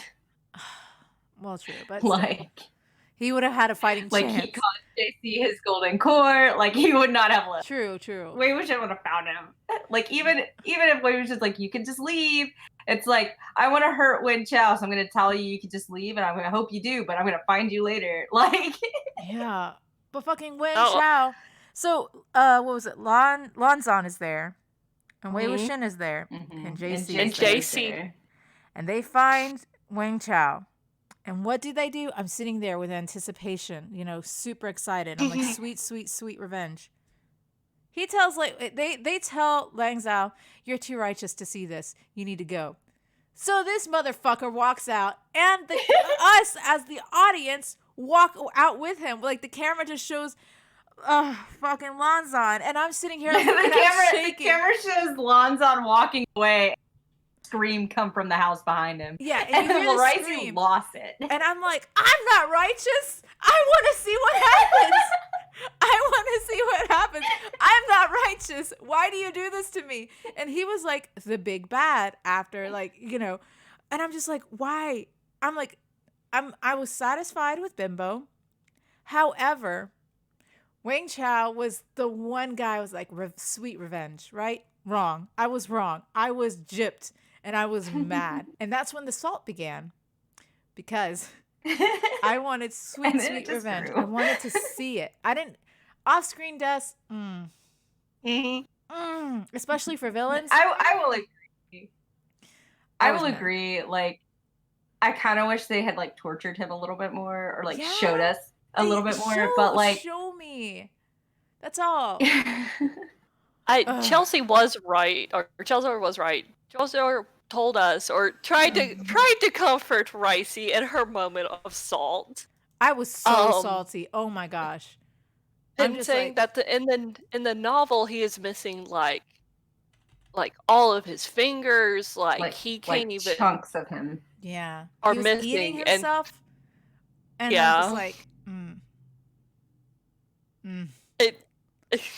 If they would have explained it, that would have been great. But I had to hear the explanation from Chelsea, and I was just unsatisfied. Here, I'm just gonna put this in there as well. I wanted it so bad. I wanted sweet revenge so bad. Because the villains were great. The villains were so great. Like they were. And, you know, I wanted to see their comeuppance. I really did. And they just took it from me. Other than your demon. I'm forever frustrated. Well, we saw your demon. You were happy with your demon. I was ecstatic with what happened. Because your demon he got what was coming. He did. And he lost his arm. You saw it. I saw it. And I saw the stabs. And the fact that the love of his life, you know, the one person he cared about killed himself, and he knew he can never bring him back, which was so satisfying because he didn't deserve that man. That man was fantastic. And that story arc, knowing that he was manipulating his way, you know, throughout the time he was there at the, what was it? The coffin house in New City. Yes. And then he found out. Yi City, that arc. First of all, I'm surprised that arc was only as long as it was. It was like what, 2-3 episodes maybe? Yeah, it was really very short. Mm-hmm. That arc is going to be season 3 of the animation that comes out next year. Oh yes. I just want to see like it the animation has a long way to go. There's only 2 seasons out. It is set up differently, of course, than the Untamed is. Mm-hmm. It's, I guess, set up maybe a little bit more like the novel, but it has like some stuff that only happens in the animation. Every version of this has stuff that only happens in whatever version it is. But we need to watch it. But like Yi City arc is gonna be, I think, the entirety of season 3 when that comes out. I loved that arc. Based on some of the promotional posters. That was so good. That one was just perfect. No complaints here. Absolutely amazing. My argument is, it's like he suffers, but he still dies off screen. Technically, no. I mean, he lost a lot of blood. He's been stabbed and he lost an arm. So I was like, and the fact that he tried to bring his love back to life in a way that, like, in a manipulative way, and it didn't work because what's his name? The guy the blind man, he was super kind and sweet. Zichen? Yes. Zhao Zichen. Zichen. The moment he found out what happened, I'm not going to spoil that because there's a lot in that in general. Mm-hmm. When he found out what he did and what happened, he just killed himself. His soul was shattered. And your demon was like, oh, that's fine. I can just resurrect him. He'll be mine. And he'll be like mine, like that crazy yandere that you just... But he wasn't his, and he'll never be his. And the fact that he knows he will never be his is so delicious. Like, that's revenge in itself. That's one way. It's sad to get away from him, but he can never manipulate him again. So he lost the love of his life, who was super, like, kind to him. He lost his arm, and then he lost his life. And I was like, this is great. This is fantastic. That to me is comeuppance. Because when he goes crazy at the loss of his love, I was like, yeah, man, you deserve that. Ooh, heartbreak is so much harder to deal with, you know? It was just, And then he thought he can use Wei Wuxian, and Wei Wuxian's like, nah, bruh, nah. Also, super good. Fucking great. 10 out of 10. Love that arc. You only love that arc because like the evil guy got his come up. It was a delicious. lot of people do not like that arc. I'm just like, yeah, 10 out of 10, no complaints here. Loved it. I love that. I love that Yadimon really did get what he deserved. And then, what was it? Dimples. We never even mentioned Dimples. Because he's the last that I remember. I was about to say, are we gonna get into this? Yeah, we are. Can we get in? We're good. Red's like, absolutely, yes. We're talking about Dimples. Is Jin Gung Yao, that's his name after the Jin clan, or his father, Jin Gungshang, takes him in and quote unquote somewhat legitimizes him. His original name is Ming Yao. Yeah, he's illegitimate, but his original name is Ming Yao. His mother was a prostitute. He grew up in a brothel. And he goes to the Jin clan after his mother dies to be like, okay, here's this trinket that my father left with my mother and said, like, you know, come find me, whatever. And so he's like, I'm here to see my father. I'm here to join the Jin clan. But he does it on, I think, the birthday of the legitimate son, Jin Ziwan? Ziwan, maybe? Anyway, we call him Peacock. Yeah, we call him Peacock. But he goes on his birthday and, like, he gets pushed down this giant flight of stairs in front of people and is laughed at. And his father's like, you know, leave. No, you're not coming to my clan, whatever. And so he leaves. He ends up being the right hand of Nai Mingji, which is the sect leader of the Nai clan during the war against the Wen. So he ends up very highly placed in the Nai clan because he's very smart. He's very kind of crafty. He is a good person to have, I guess, as your right-hand man in a political situation, as long as he is like dedicated to specifically you. He also has ties to the Lan clan through Lan Zigchen, who is Lanzan's older brother and the sect leader, kind of, because he helps Lan Zigchen hide from the Wen clan after the Lan clan gets attacked.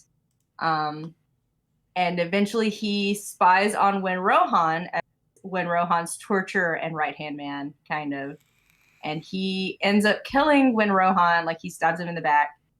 And so he gets brought in legitimately into the Jin clan and is renamed. We call him Dimples because in the show he has very prominent dimples. And he deceived me with those dimples. Oh my gosh, did he deceive me with those dimples? And he is a master manipulator and causes basically probably the downfall of Wei Wuxian through his father. Like, his father wants the downfall of Wei Wuxian, so he helps his father achieve that, basically, and a bunch of other stuff. He's a pretty despicable character, honestly. And it's funny to me because that actor, who is great, like, that is a good actor for that character. Yes. He originally was trying out for the Sinalon. So he's originally trying to be Lan Sizui. And he got Ming Yao. I call him Ming Yao because it's a little easier. So he got Ming Yao instead of the Sinalon. And I was like, it's perfect though. He's like, really good. They did, honestly, for the Untamed, it was like a phenomenal. I am blown away with how good, like how well casted everybody is for each. Yeah, it's so good. Like, really? Yes.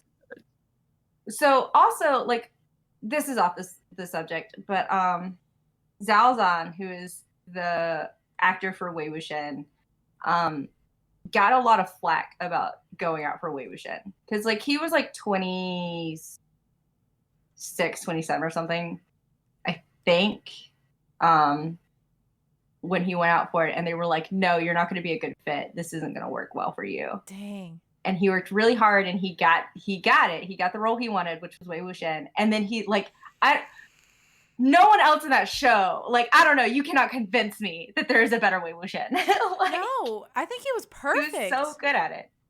Yeah, He's he's so good at it. So they were like, this isn't going to be a good fit for you. You're not going to do this well. Like, he got a lot of flack about it. But then, like, he did so well, and it's so popular. Like, it's amazing. Mm-hmm. Talking about actors, So I'm glad he got it. I'd forgotten another one of my favorite characters when we were talking about actors. Is Winding, the Ghost General. Yes. Aw. He's so cute. He so is very precious. cute. He can look evil if he wanted to, but he's like super cute, and he's a cinnamon roll. It's like an adorable little evil, though. Yeah. Because he's not technically evil. He was just used, and that makes it even more sad. He was great. Also, great. 10 out of 10. The casting was just fantastic. Like, honestly. It really was. Me and Chelsea were constantly... Dimples. Oh, yeah, we're looking at behind-the-scenes stuff between, like, Zalzan and which are Wei Wuxian and Lanzan. Like, we're just looking at behind-the-scenes, like, interactions, because there's a lot of funny ones. Mm-hmm. They're great. But, so Dimples, I thought Ricey was not going to be my friend anymore at the end of the show. Like, she was so upset. I was like, oh, livid. So okay, hang on. Like, let's line it up real quick. Okay, so we're narrowing it down in present time on who killed Nai Big Bro, like Nai Hasang's big brother, who it's a former sect leader. We're trying to figure out who orchestrated like all this shit, who like caused the downfall of Wei Wuxian and all this stuff, and we're narrowing it down. And Ricey, right at I think we're like 2 or 3 episodes from the very end, and Ricey's like, oh, I hope he has like this on-screen death. I hope it's like violent and vicious, and he has his comeuppance. And then my asshole self is just like, well, since you want that so bad, I'm just gonna be an asshole and contradict you and be like, I just hope, to spite you, it's off screen. Not so. You can only imagine what it was like. It was not only off screen, but he tried to play hero in the very end. Like, it made no sense. It made no sense. It made no fucking sense. Anything he that didn't happened. Try to play hero. He didn't try to play hero. What he tried to do was like have that last little bit of manipulation, and it works. And then he's like, "Nah, man," and then pushes. Oh my god! I'm just like, I'm feeling it. I'm feeling just like I did last time. Holy crap! So this dumbass. All I get is an arm. She's gonna rage quit this podcast. Oh my god! All I get is an arm. That's all. That's all I get is a fucking arm. He gets stabbed through the heart. He gets stabbed to the heart from his best bro. Because of fucking Dandy. Oh, good Lord. I mean, great for Dandy. I'm glad he got what he wanted. But like, good Lord, help me. So Dandy is another master. So the whole thing is like after Wei Wuxian gets resurrected in Mozanyu. So Wei Wuxian gets resurrected in Mozanyu, right? So the present day story of what is going on is basically 2 master manipulators facing off against one another. One of which, like, one knows who the other one is. The other one does not know who the other one is. So it's like Dandy is fighting off against Dimples and trying to get revenge on Dimples for his brother. And slightly for Wei Wuxian, who was his friend. But mostly he was like, you killed my brother, you gotta die. How am I going to accomplish this? I'm going to have this poor, sad, like suicidal kid over here sacrifice himself to bring back my friend who was a demonic cultivator who this guy set up. And I'm going to have my friend deal with the situation. And I'm going to pretend like I don't know what's going on. That's the story. That is the current, like, present day story of the Untamed, is like Dandy, like, Dimples got to go. Yeah. So that's basically what happens, is like the whole time everyone thinks Dandy is just like this incompetent kind of fool who's not good at cultivating, who's not really good at anything. he keeps running to his older brother's sworn brothers for help because they're also sect leaders, and like he's really incompetent. He doesn't know anything. His nickname is the head shaker because he shakes his head and says, I don't know. Yeah. He knows everything. Like, he is a master manipulator. He's playing a very long game about this. So he manipulates to bring Wei Wuxian back to life. He manipulates a bunch of stuff about it so that like Wei Wuxian is where he needs to be, or certain things happen, and like his goal is to kill Dimples. Like, his goal is to kill Ming Yao, and to not only kill him but bring to light all of Ming Yao's crimes in a very public way, or in a way that can't be like denied later. Yeah. So at the end, we're in this temple or whatever, and like all our major players that are alive still are there, and like it gets brought to light, like all the stuff that Ming Yao does. Ming Yao is definitely an evil person. He's manipulated a bunch of stuff. You know, not most things weren't Wei Wuxian's fault. They were actually the Jin clan's fault, and he was set up, and like Dimples killed Nai Mingji, and like all this other, it's this huge thing, and like he has a they're high in body this temple, count. they're trying to dig up this thing. He had a very high body count, and like at the end, like Dimples kind of manipulates it, like not Dimples, Danny manipulates Zigchen, Lan Zigchen, so Lanzon's older brother, into stabbing Dimple because he thinks he's about to do something, which was a lie. He wasn't doing anything. He was just sitting there. But he gets stabbed after his arm is cut off, and like that kind of starts his death. And then he was like, well, you're gonna have to die with me. And so he kind of like kidnaps or like shoves over Zigchen, and like everything is collapsing around them. It's like this whole thing. And then at the end, he like pushes Zigchen away from him, which saves him. And then the building collapses on him and kills him. So you don't see him die, but you know that he's dead. Like, it is confirmed he's dead. Because the scar disappears, he's dead. I'm just, ugh. Yeah.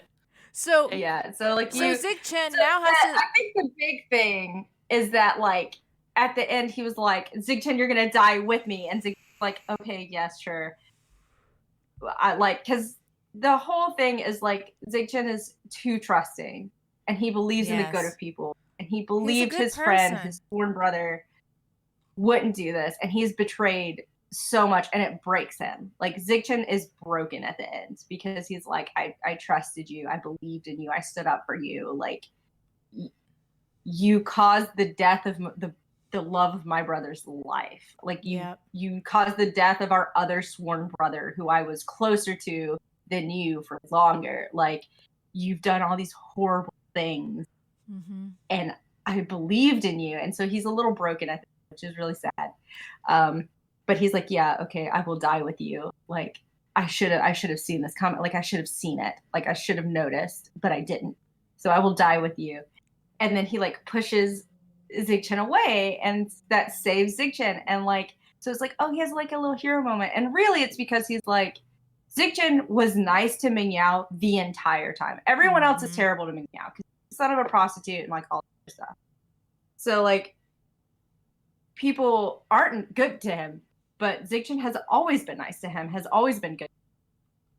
So like, I wouldn't say that Ming Yao was in Zigchen, because Ming Yao was in love with his wife. He gets married, he was in love with her, until he finds out that they're technically related. But like, yeah.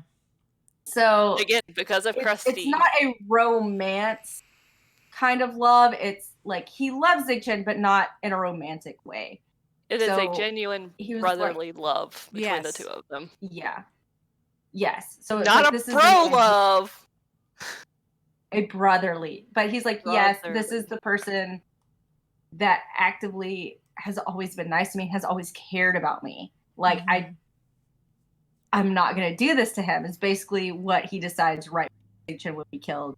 So he pushes Zigchen away and saves him, because Zigchen kind of saved Ming Yao, but not really. Like, he has like this whole like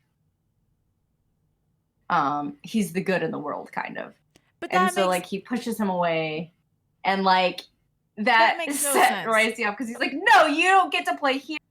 Well, it's not really.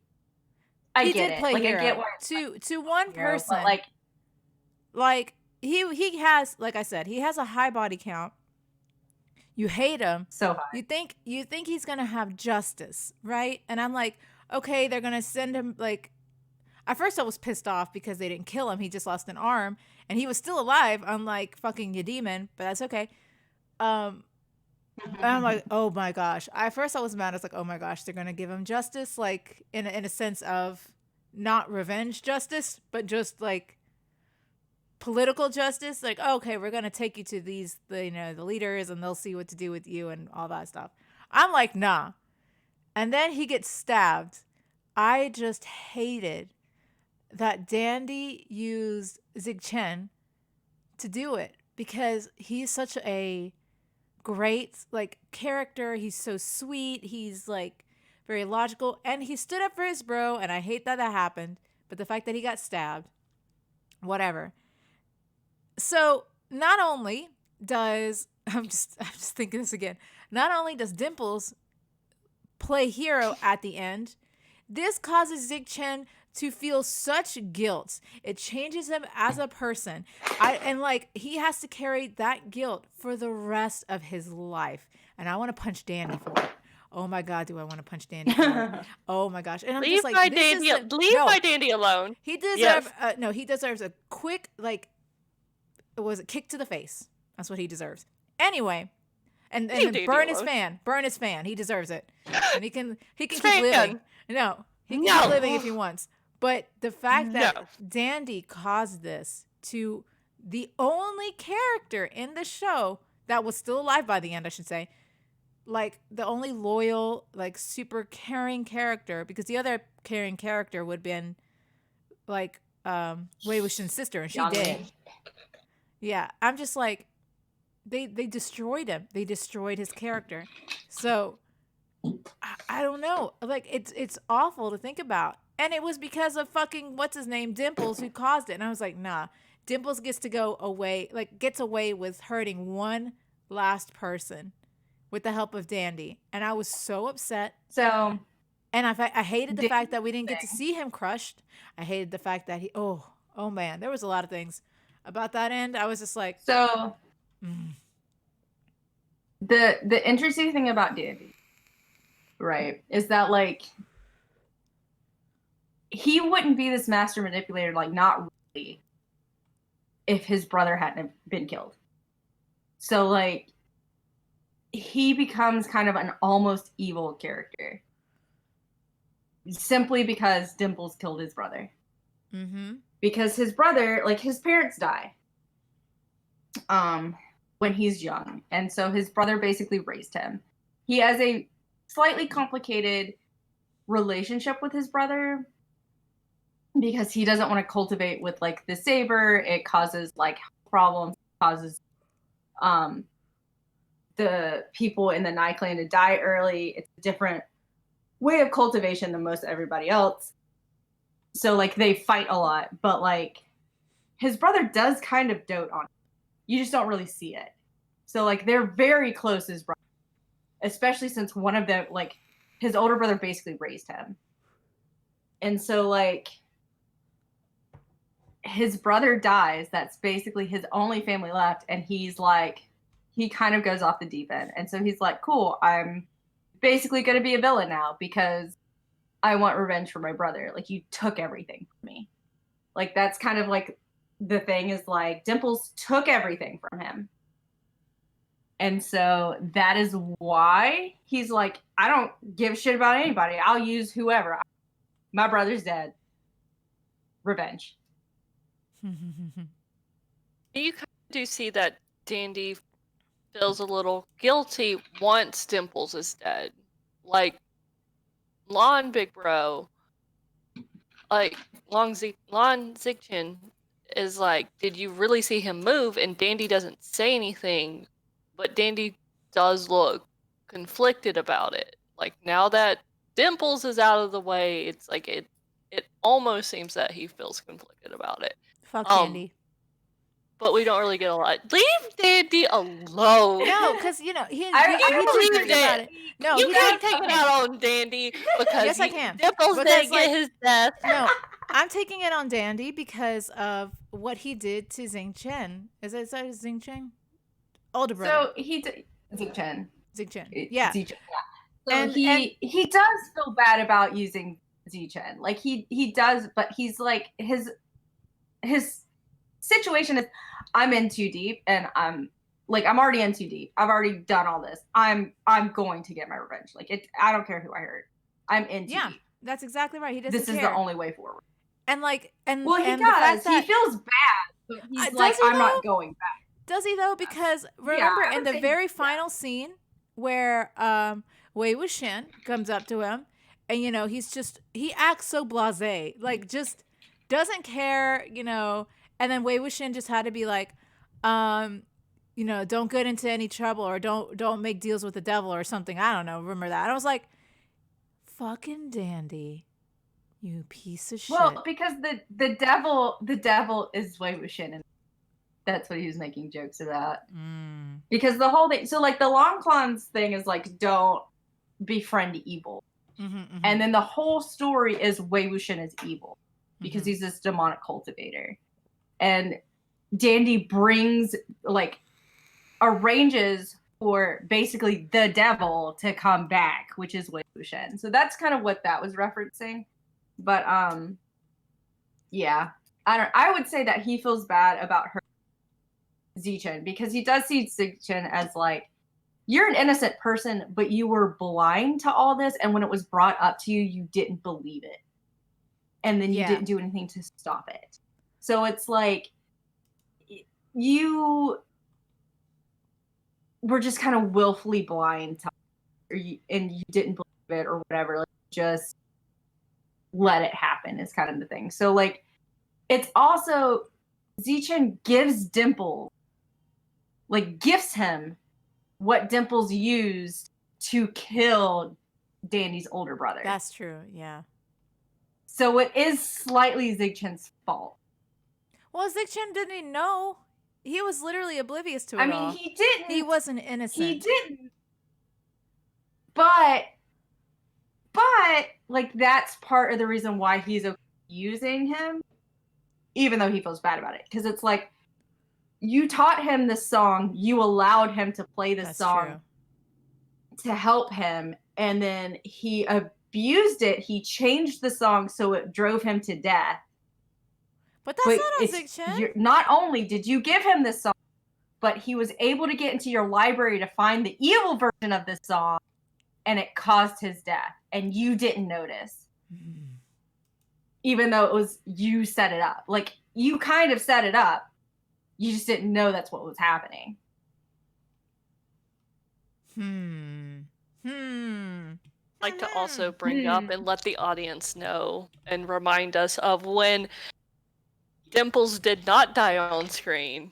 Ricey basically rage quit on the Netflix party. And she's like, I'm out. And Chelzor's like, but wait, the memes. And Ricey's like, I was like, fine. the memes. But the memes. She stayed for the memes and then wouldn't talk to me. I did say, I think I said the day before, okay, because we were nearing the end. I said, if he doesn't die, or if he doesn't get like sweet revenge, I will not talk to anybody. I will be silent. I will be silent. I remember texting after everything. I was like, fuck this. I'm out. And then Chelsea's like, no, but the memes. And I was like, ... Fine. Just fine. So after we watched the show, I couldn't even pay attention to the whatever romantic thing they were doing. I was so mad. I was like, fuck this. All I get is an arm. That's it. That's all I get. It's just an arm for the rest of my life. That's all I get. And they were talking. No, they were talking on Discord. And I said, y'all don't deserve my voice.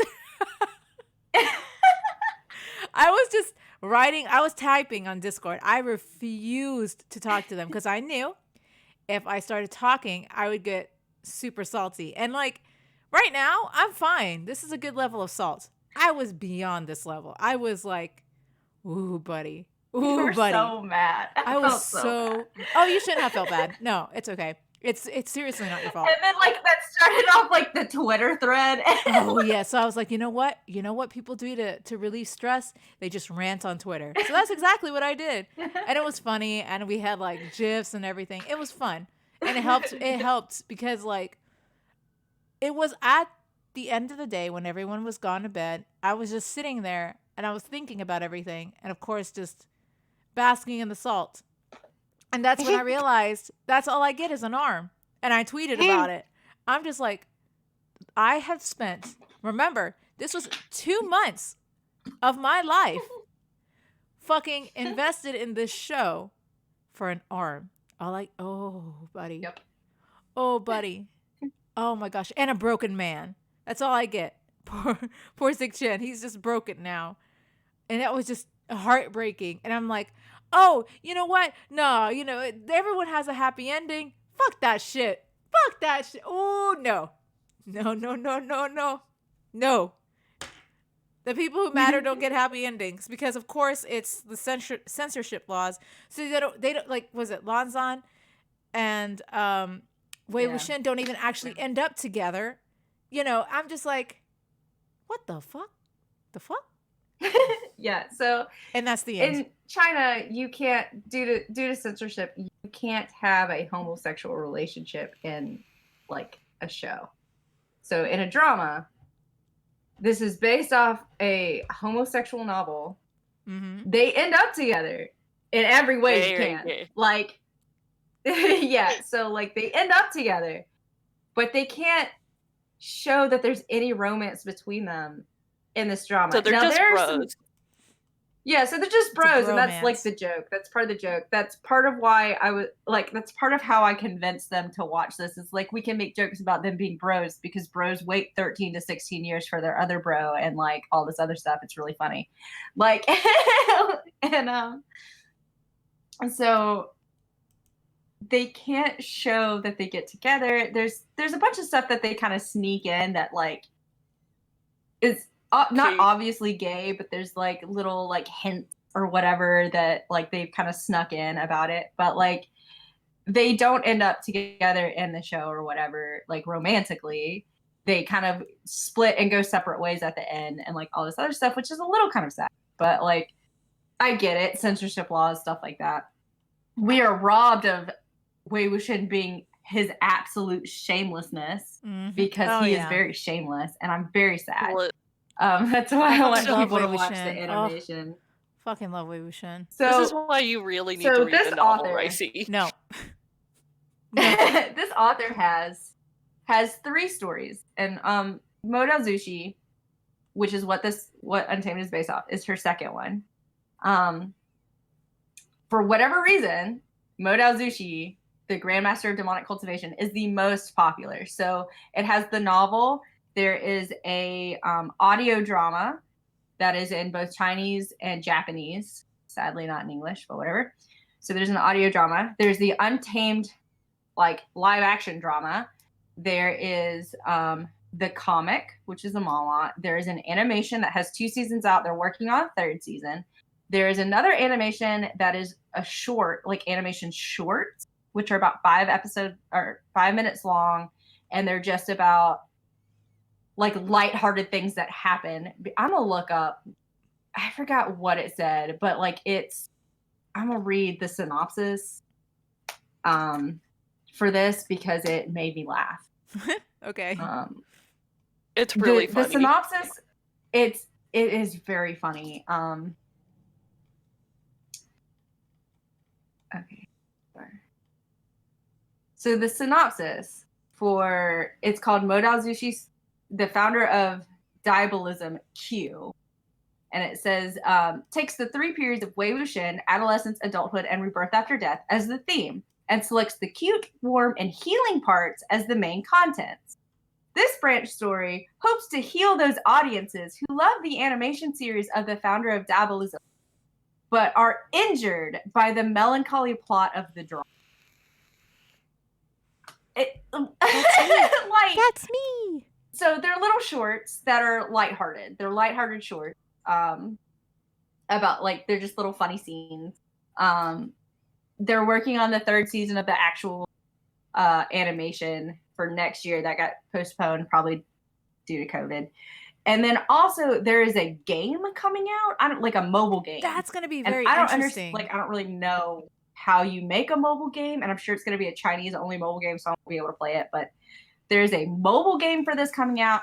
Like for whatever reason, Modao Zushi is like hugely popular, like insanely popular. So like there's so much, and like there's differences between every version. Like there's stuff that only happens in the animation. The Untamed has a bunch of stuff that only really has anything to do with the Untamed, like the use of yin iron and stuff like that by Win Rohan. I think the closest to the source material is the audio drama. The comic isn't done yet, so I don't know if it's going to kind of go off on its own. I think it's pretty close so like far. it's pretty close. Like it's maybe a little bit more of an abridged version of the novel, but it's still pretty like. If you want Banff Wei Wuxian, it's definitely animation Wei Wuxian. Like I was like, holy crap! Like I was like watching it and like Jesus, like okay. So like Yiling Patriarch, Wei Wuxian in the animation, I'm watching it like no wonder everyone's freaking scared of him, because like they tone it down in the Untamed. Like you're like, why? Like he barely does anything. Why is everyone freaking out? And then you watch the animation, you're like, holy shit, no wonder. Like that makes way more sense. Okay. See, I'm down to watch the other thing they do. Yes. Okay. So the other day is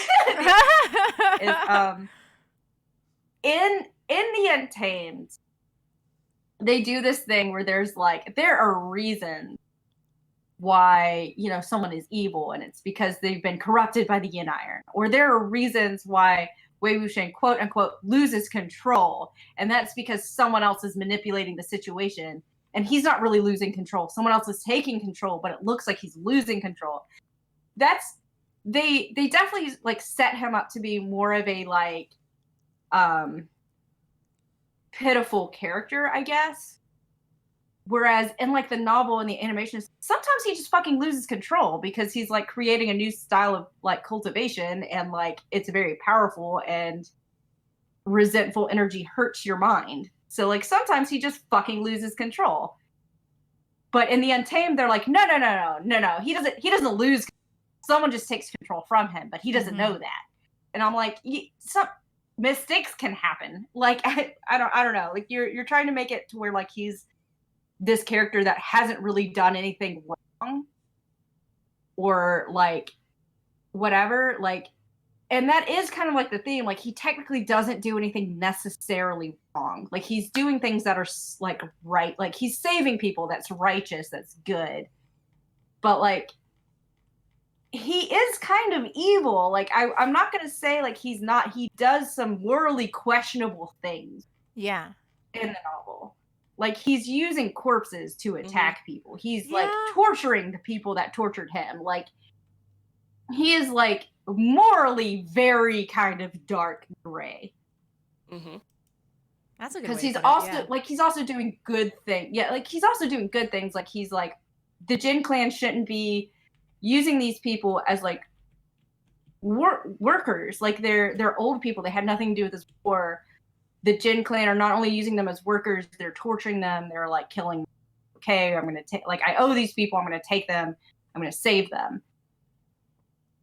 That's like a good thing. Like he's upstanding with justice, right? But he's very morally dark gray. And like sometimes, oh no. What happened? Oh no. Sometimes like, Abby. Are you still there? Like, are you on your phone? Because she hasn't dropped Discord.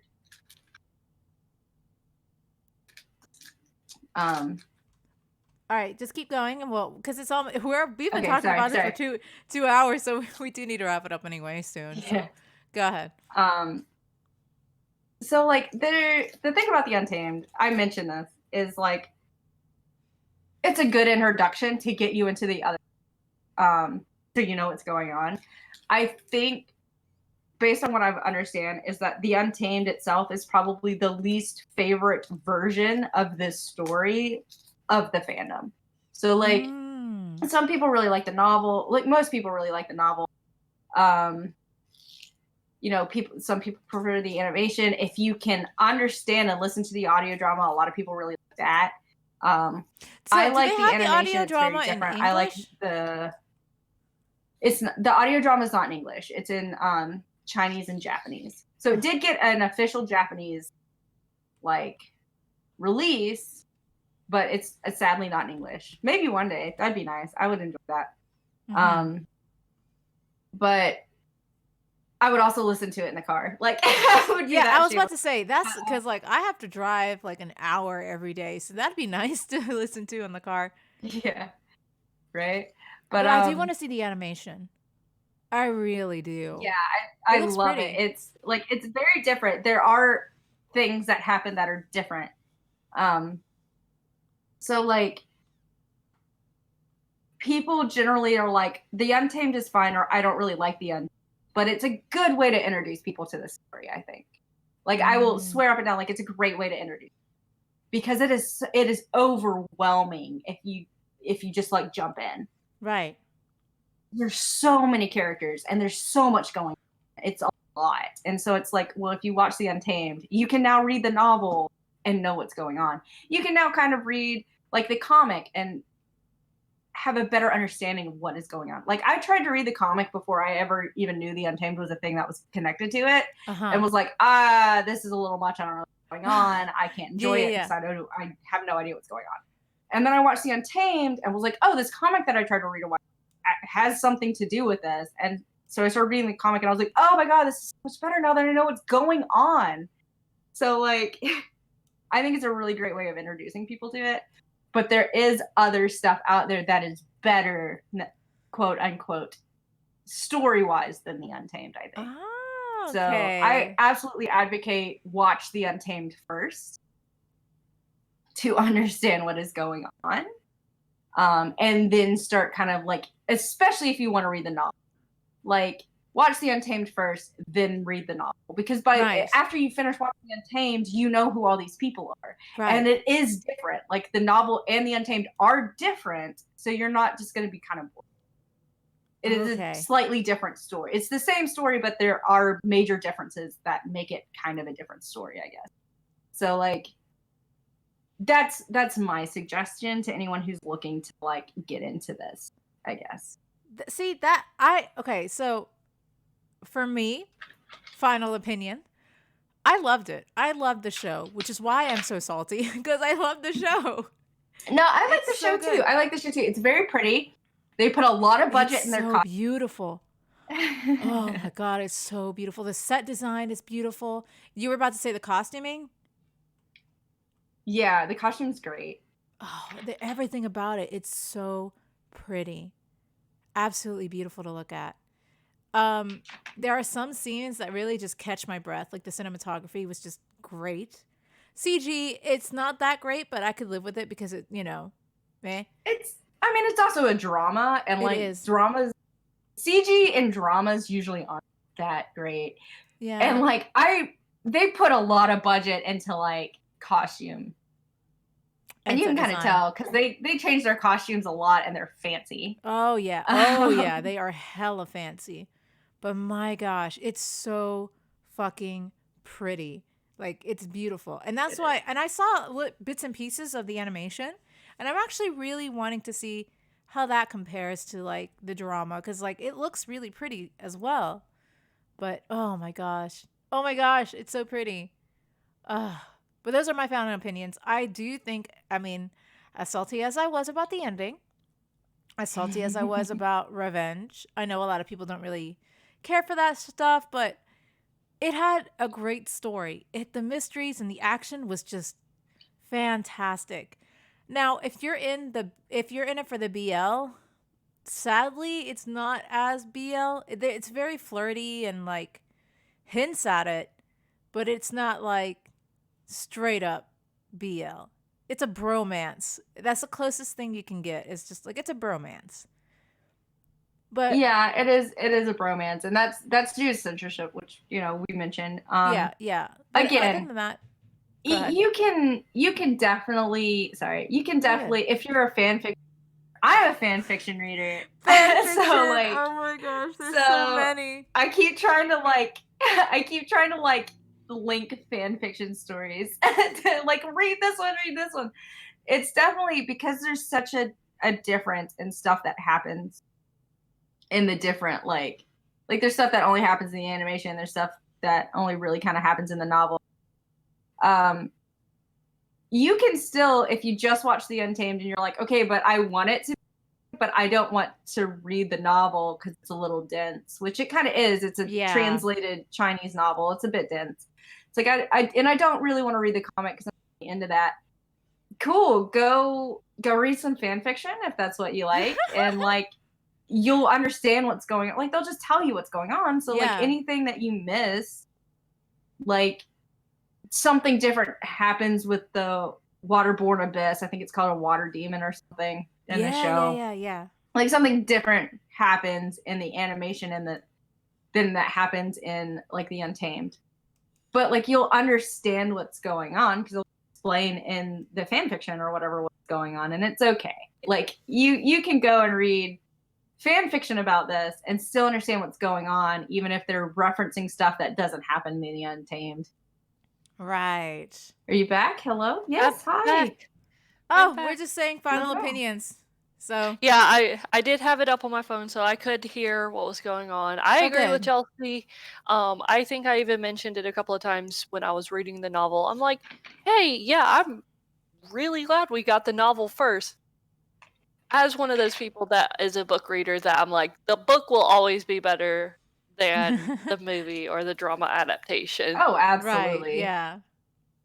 But it still is extremely good on its own. So before you ruin the show by reading the novel first, or before like you're disappointed by the show after reading the novel, definitely watch the Untamed first because they put a lot of effort into it, and it is really good. It's very good. It really is. It's so good. Like story-wise, characters are fantastic. Villains are amazing. Like everything about it is so fucking good. Casting is godsend. Like Jesus. Yeah. Holy shit. Yes. It's so my good. God. Yes.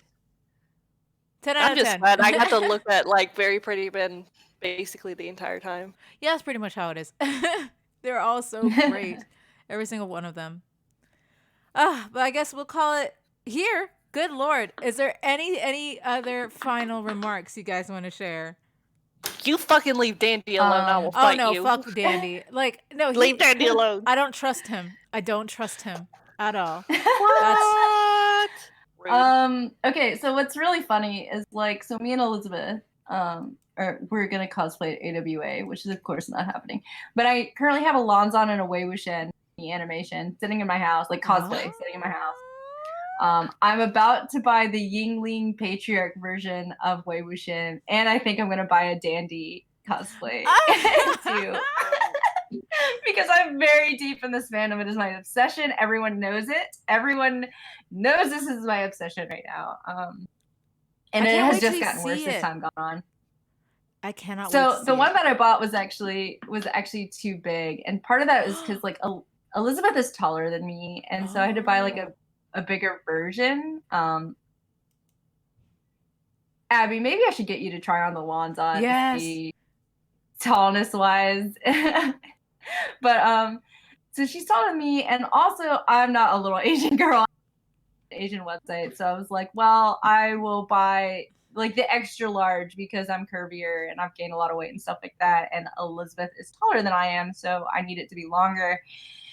And it's big on me, so I'm gonna have to either take it in. I think I'm gonna use some mitten clips or some safety pins and be lazy about it because I'm lazy now. We all are. So I was like, oh well, I'll buy like I'll buy like the large size instead. I probably could go smaller, to be honest, with some of it because they're like robes, but I don't know. I gotta. I'm probably not gonna be the best looking Wei Wuxian. I was so surprised last year at AWA that I actually saw a decent amount of like Model Zushi cosplayers walking around. Like I saw like 5 of them, and I was pretty surprised by that because like I didn't know what it was at the time. So I was like looking and I was like, I keep seeing this. What is this? And it's always like 2 girls dressed up as guys walking around, which means it's probably gay. So I was like, it's probably gay, or if it's not gay, it's like Fujiyoshi bait. So I'm for that 100%. I'm Fujiyoshi. What up? So like, I was like, I need to figure out what this is and get into it. And then after watching the Untamed on Elizabeth's recommendation, I went and watched Modal Zushi, and I was like, it makes sense now. So the fandom is pretty strong. This is kind of off subject. Do you guys notice in a lot of, I don't know, do you guys ever see where people complain about fandoms being toxic and terrible? And Yes. It's like every fandom. Yes. I never ever experienced like the toxic part of fandoms. And I guess that's just because of how I interact with fandoms, which is very how I interact with anything, which is kind of on the fringes. So like my interaction with this fandom is reading fan fiction and finding like fan art, and that's it, and like cosplaying, I guess, or about to cosplay. But like I don't get close to random cosplayers. Like I know you guys in real life. That's why we're friends. I don't really make friends with other cosplayers like at conventions. I just kind of hang out with my actual friends at conventions who happen often to also be cosplayers. So like that's just me because I'm extremely introverted. So I have issues. I wouldn't say issues. Like I'm very reserved. So it's probably kind of hard to be friends with me anyway, even if you know me in real life, just because I'm very reserved and introverted.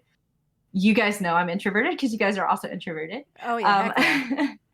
So like I never experienced the super toxic sides of fandoms ever.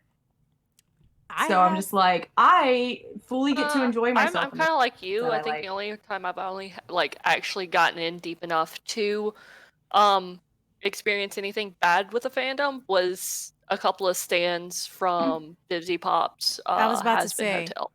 I have seen toxic fandoms when you have your regular fans and then you have the stands who I will say they are diehard and they can be a little toxic. But I mean, it's easy to be friends with you if you just talk Modal Zushi or the Untamed. That's how you be friends with Chelsea. That just start talking. That's how you can be friends with Just Chelsea. realize I'm gonna go off on it. Like that's all I'm gonna talk about. Like you're gonna be like, I have made mistakes. Quit talking to me and just walk away. I was about to say, I have literally introduced you to people before, but I'm like, Disney. Oh Disney, yes, Disney. Disney. Yeah. Also, talk to Disney about talk to me about Disney. Oh my gosh, Disney. Y'all, there's this entirely off the subject. I'm gonna like slip this in and then go back to what I was talking about. There is a Minecraft server that is Disney World, and you can ride the rides at Disney World. Yep. And I really want to do that. Anyway, we'll talk about that later. Yeah, a friend of mine actually sent it to me too, and he's like, "Hey, there's a Minecraft server that is like Disney World," and I'm like, "Oh, please go on." Send it to me. Is there? I'm really excited about it. I want to eventually see it, but So go ahead. I don't know. I don't experience, like, I do not personally experience the toxic side of fandoms, and sometimes I become aware of some of the toxic parts of it, but I never personally experience it. So I don't know how the fandom is with this. I think it's great. I think the fandom is amazing. Like they're very like talented, like finding little comics and like fan art and like all this other stuff is just amazing to me. Like I love it. There's a lot of good fan fiction out there if that's what you're into. I mentioned that's what I'm into. So there's like great fan fiction, there's great little comics, there's great fan art. Like I'm super into this. I think it's great. I'm super happy that I was able to introduce you guys to it. I'm super happy that Abby is like swan diving in with go deeper into this rabbit hole. Ricey, let's watch the animation. Yes, Like, I'm so down. I love animated thank stuff. you for joining me on this fandom journey, also called obsession. It's taken over my life. No, I'm Well, like, thank I really you so for miss- coming onto our podcast Yes, thank and you so much. like going So, off on it. I know you That's why said- we're like, we need Chelzor for this. This is absolutely something that we have to have Chelzor for Oh, this. hell yeah. So, Chelzor the Destroyer, plug yourself in, your Twitch, your Instagrams, or your Facebooks, or whatever.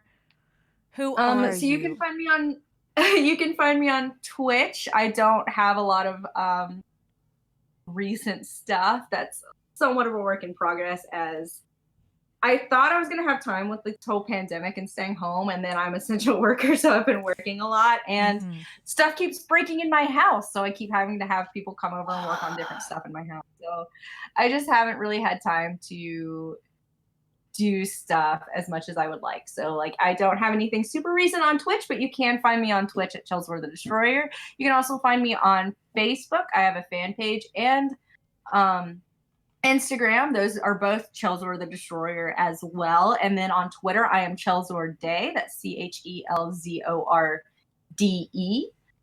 Just because the Destroyer did not fit. So yeah, you can find me there. I'm a cosplayer. Yeah. I sometimes play games. Usually I play Minecraft, or less recently, it's been a minute since I picked up Overwatch, but Overwatch and Minecraft are the games that I tend to play.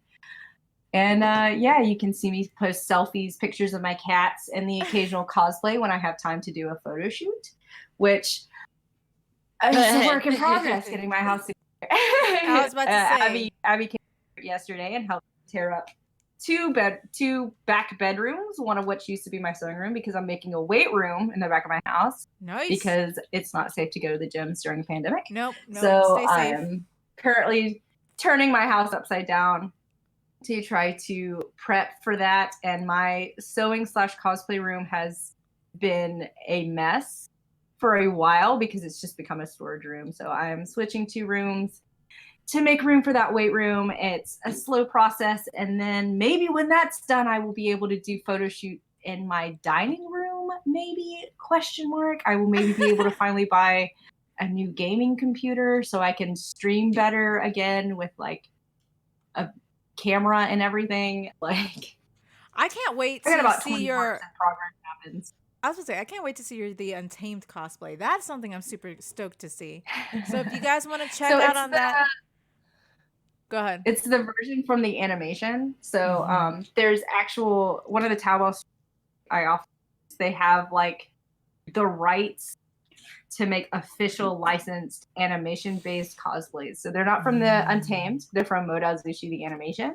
You can also see what they look like in the comic. But that's what it's from. Yeah. So I'm so excited. I can't wait to see it. I really can't. It's gonna be so pretty. I told Chelzor when she's like, I got Wei Wuxian and I've got Lanzan and I might get a Dandy and all this. I'm like, I want to cosplay Dandy. You know what we should do? We should do the Gusu Idiots, which are Wei Wuxian, Dandy, and JC. And Chelzor was like, who are we gonna have for JC? I'm like, I mean, he purple. Ricey's favorite color is purple. Ricey. I fucking hate JC. Oh, JC. He makes me so angry. He's such a little brat. Oh my god. He is. So technically Lanzan isn't mine. I have to give that actually. Oh no, you're good. I'm just like, I have to get her Gookin first. Shit, man. We didn't even get a chance to talk about how much of a brat JC is, but that's okay. Oh no, I guess we gotta do another episode in the this is like at some point with Chelzor. This is the longest episode we've done. Yeah, just sitting here talking. Well, there's 3 of us. Also, I woke up for this because I'm a gremlin and I'm usually still asleep. I am very much at work. No, it's cool. It's at work. I work night shifts, So I work either afternoon or evening shifts or night shifts, depending. So I usually work later in the day, which means I stay up all night and then sleep all day and then get up to go to work. So I don't wake up for this because it was like, oh, I have to wake up before 1 so I can be ready to do this. Oh no, man! I actually woke up 30 minutes before the. I was like, I woke up 30 minutes before the pod started, and I'm like, I'm so dead. Yeah, no, I feel that. Abby sent me a message like, are you awake? And I was like, yes, but at what cost? Yeah. And I was like, the Untamed. Oh man. Or the Untamed. Oh, gosh, like it was so awful. I'm But no, 100% for Ricey don't originally. know me. I am 100% a gremlin, so like I was so a night tired. gremlin. What up? Oh my Absolute god. gremlin. But anyway. No, like Ricey originally is like, we should get Chelzor to do this. I'm like, she may not even be fucking awake. I knew it was a great idea. Because I can fuck, wake up. man. We had a lot to talk about, I obviously. can be an adult. I could be an adult and wake up like an adult person before noon. Sometimes. I mean, I didn't have to today, but no, it's important to bring Chelzor. Whatever. Yeah, and it's important to bring Chelzor because she's the one who dragged us into this hellhole. And oh my god. Yeah, it was fantastic. All right, so I did, and I don't actually have regrets. I have several. All of my favorite characters died. But anyway, Abby, would you like to plug yourself in? Where can we find you? Who are you? I am at Miki, ABMIKIRII. I've been in the chat. You can find me on Twitter and Instagram. I don't do anything because I'm lazy and busy with literally everything else in the world. And lazy. I'm so lazy. Oh, legit. Yeah. Yep, there it is. And I am... You have other lives going on. I was like, I am a bowl of ricey. That's it. Here, I'm the one who's spamming all the fucking emotes and such. That's me. You can find me on Twitch, on Twitter as a bowl of ricey. I also have a cosplay Instagram that I don't think I've plugged in, which is Bessos Cosplay. So if you guys if y'all into cosplay, that's where you can find me. But yeah, thank you guys so much. Thank you, Chelzor, for coming and joining us on this podcast. I hope you had fun. Yeah. Thanks for inviting me. And hopefully we'll be back on schedule next Saturday at 1:00. So we will see you guys there, and we'll talk about other things. We got a long list of things we need to talk about. But thank you so much. Thank you guys for watching, and I hope you guys have a good afternoon. We'll see you Saturday. Bye. Bye-bye. Bye-bye.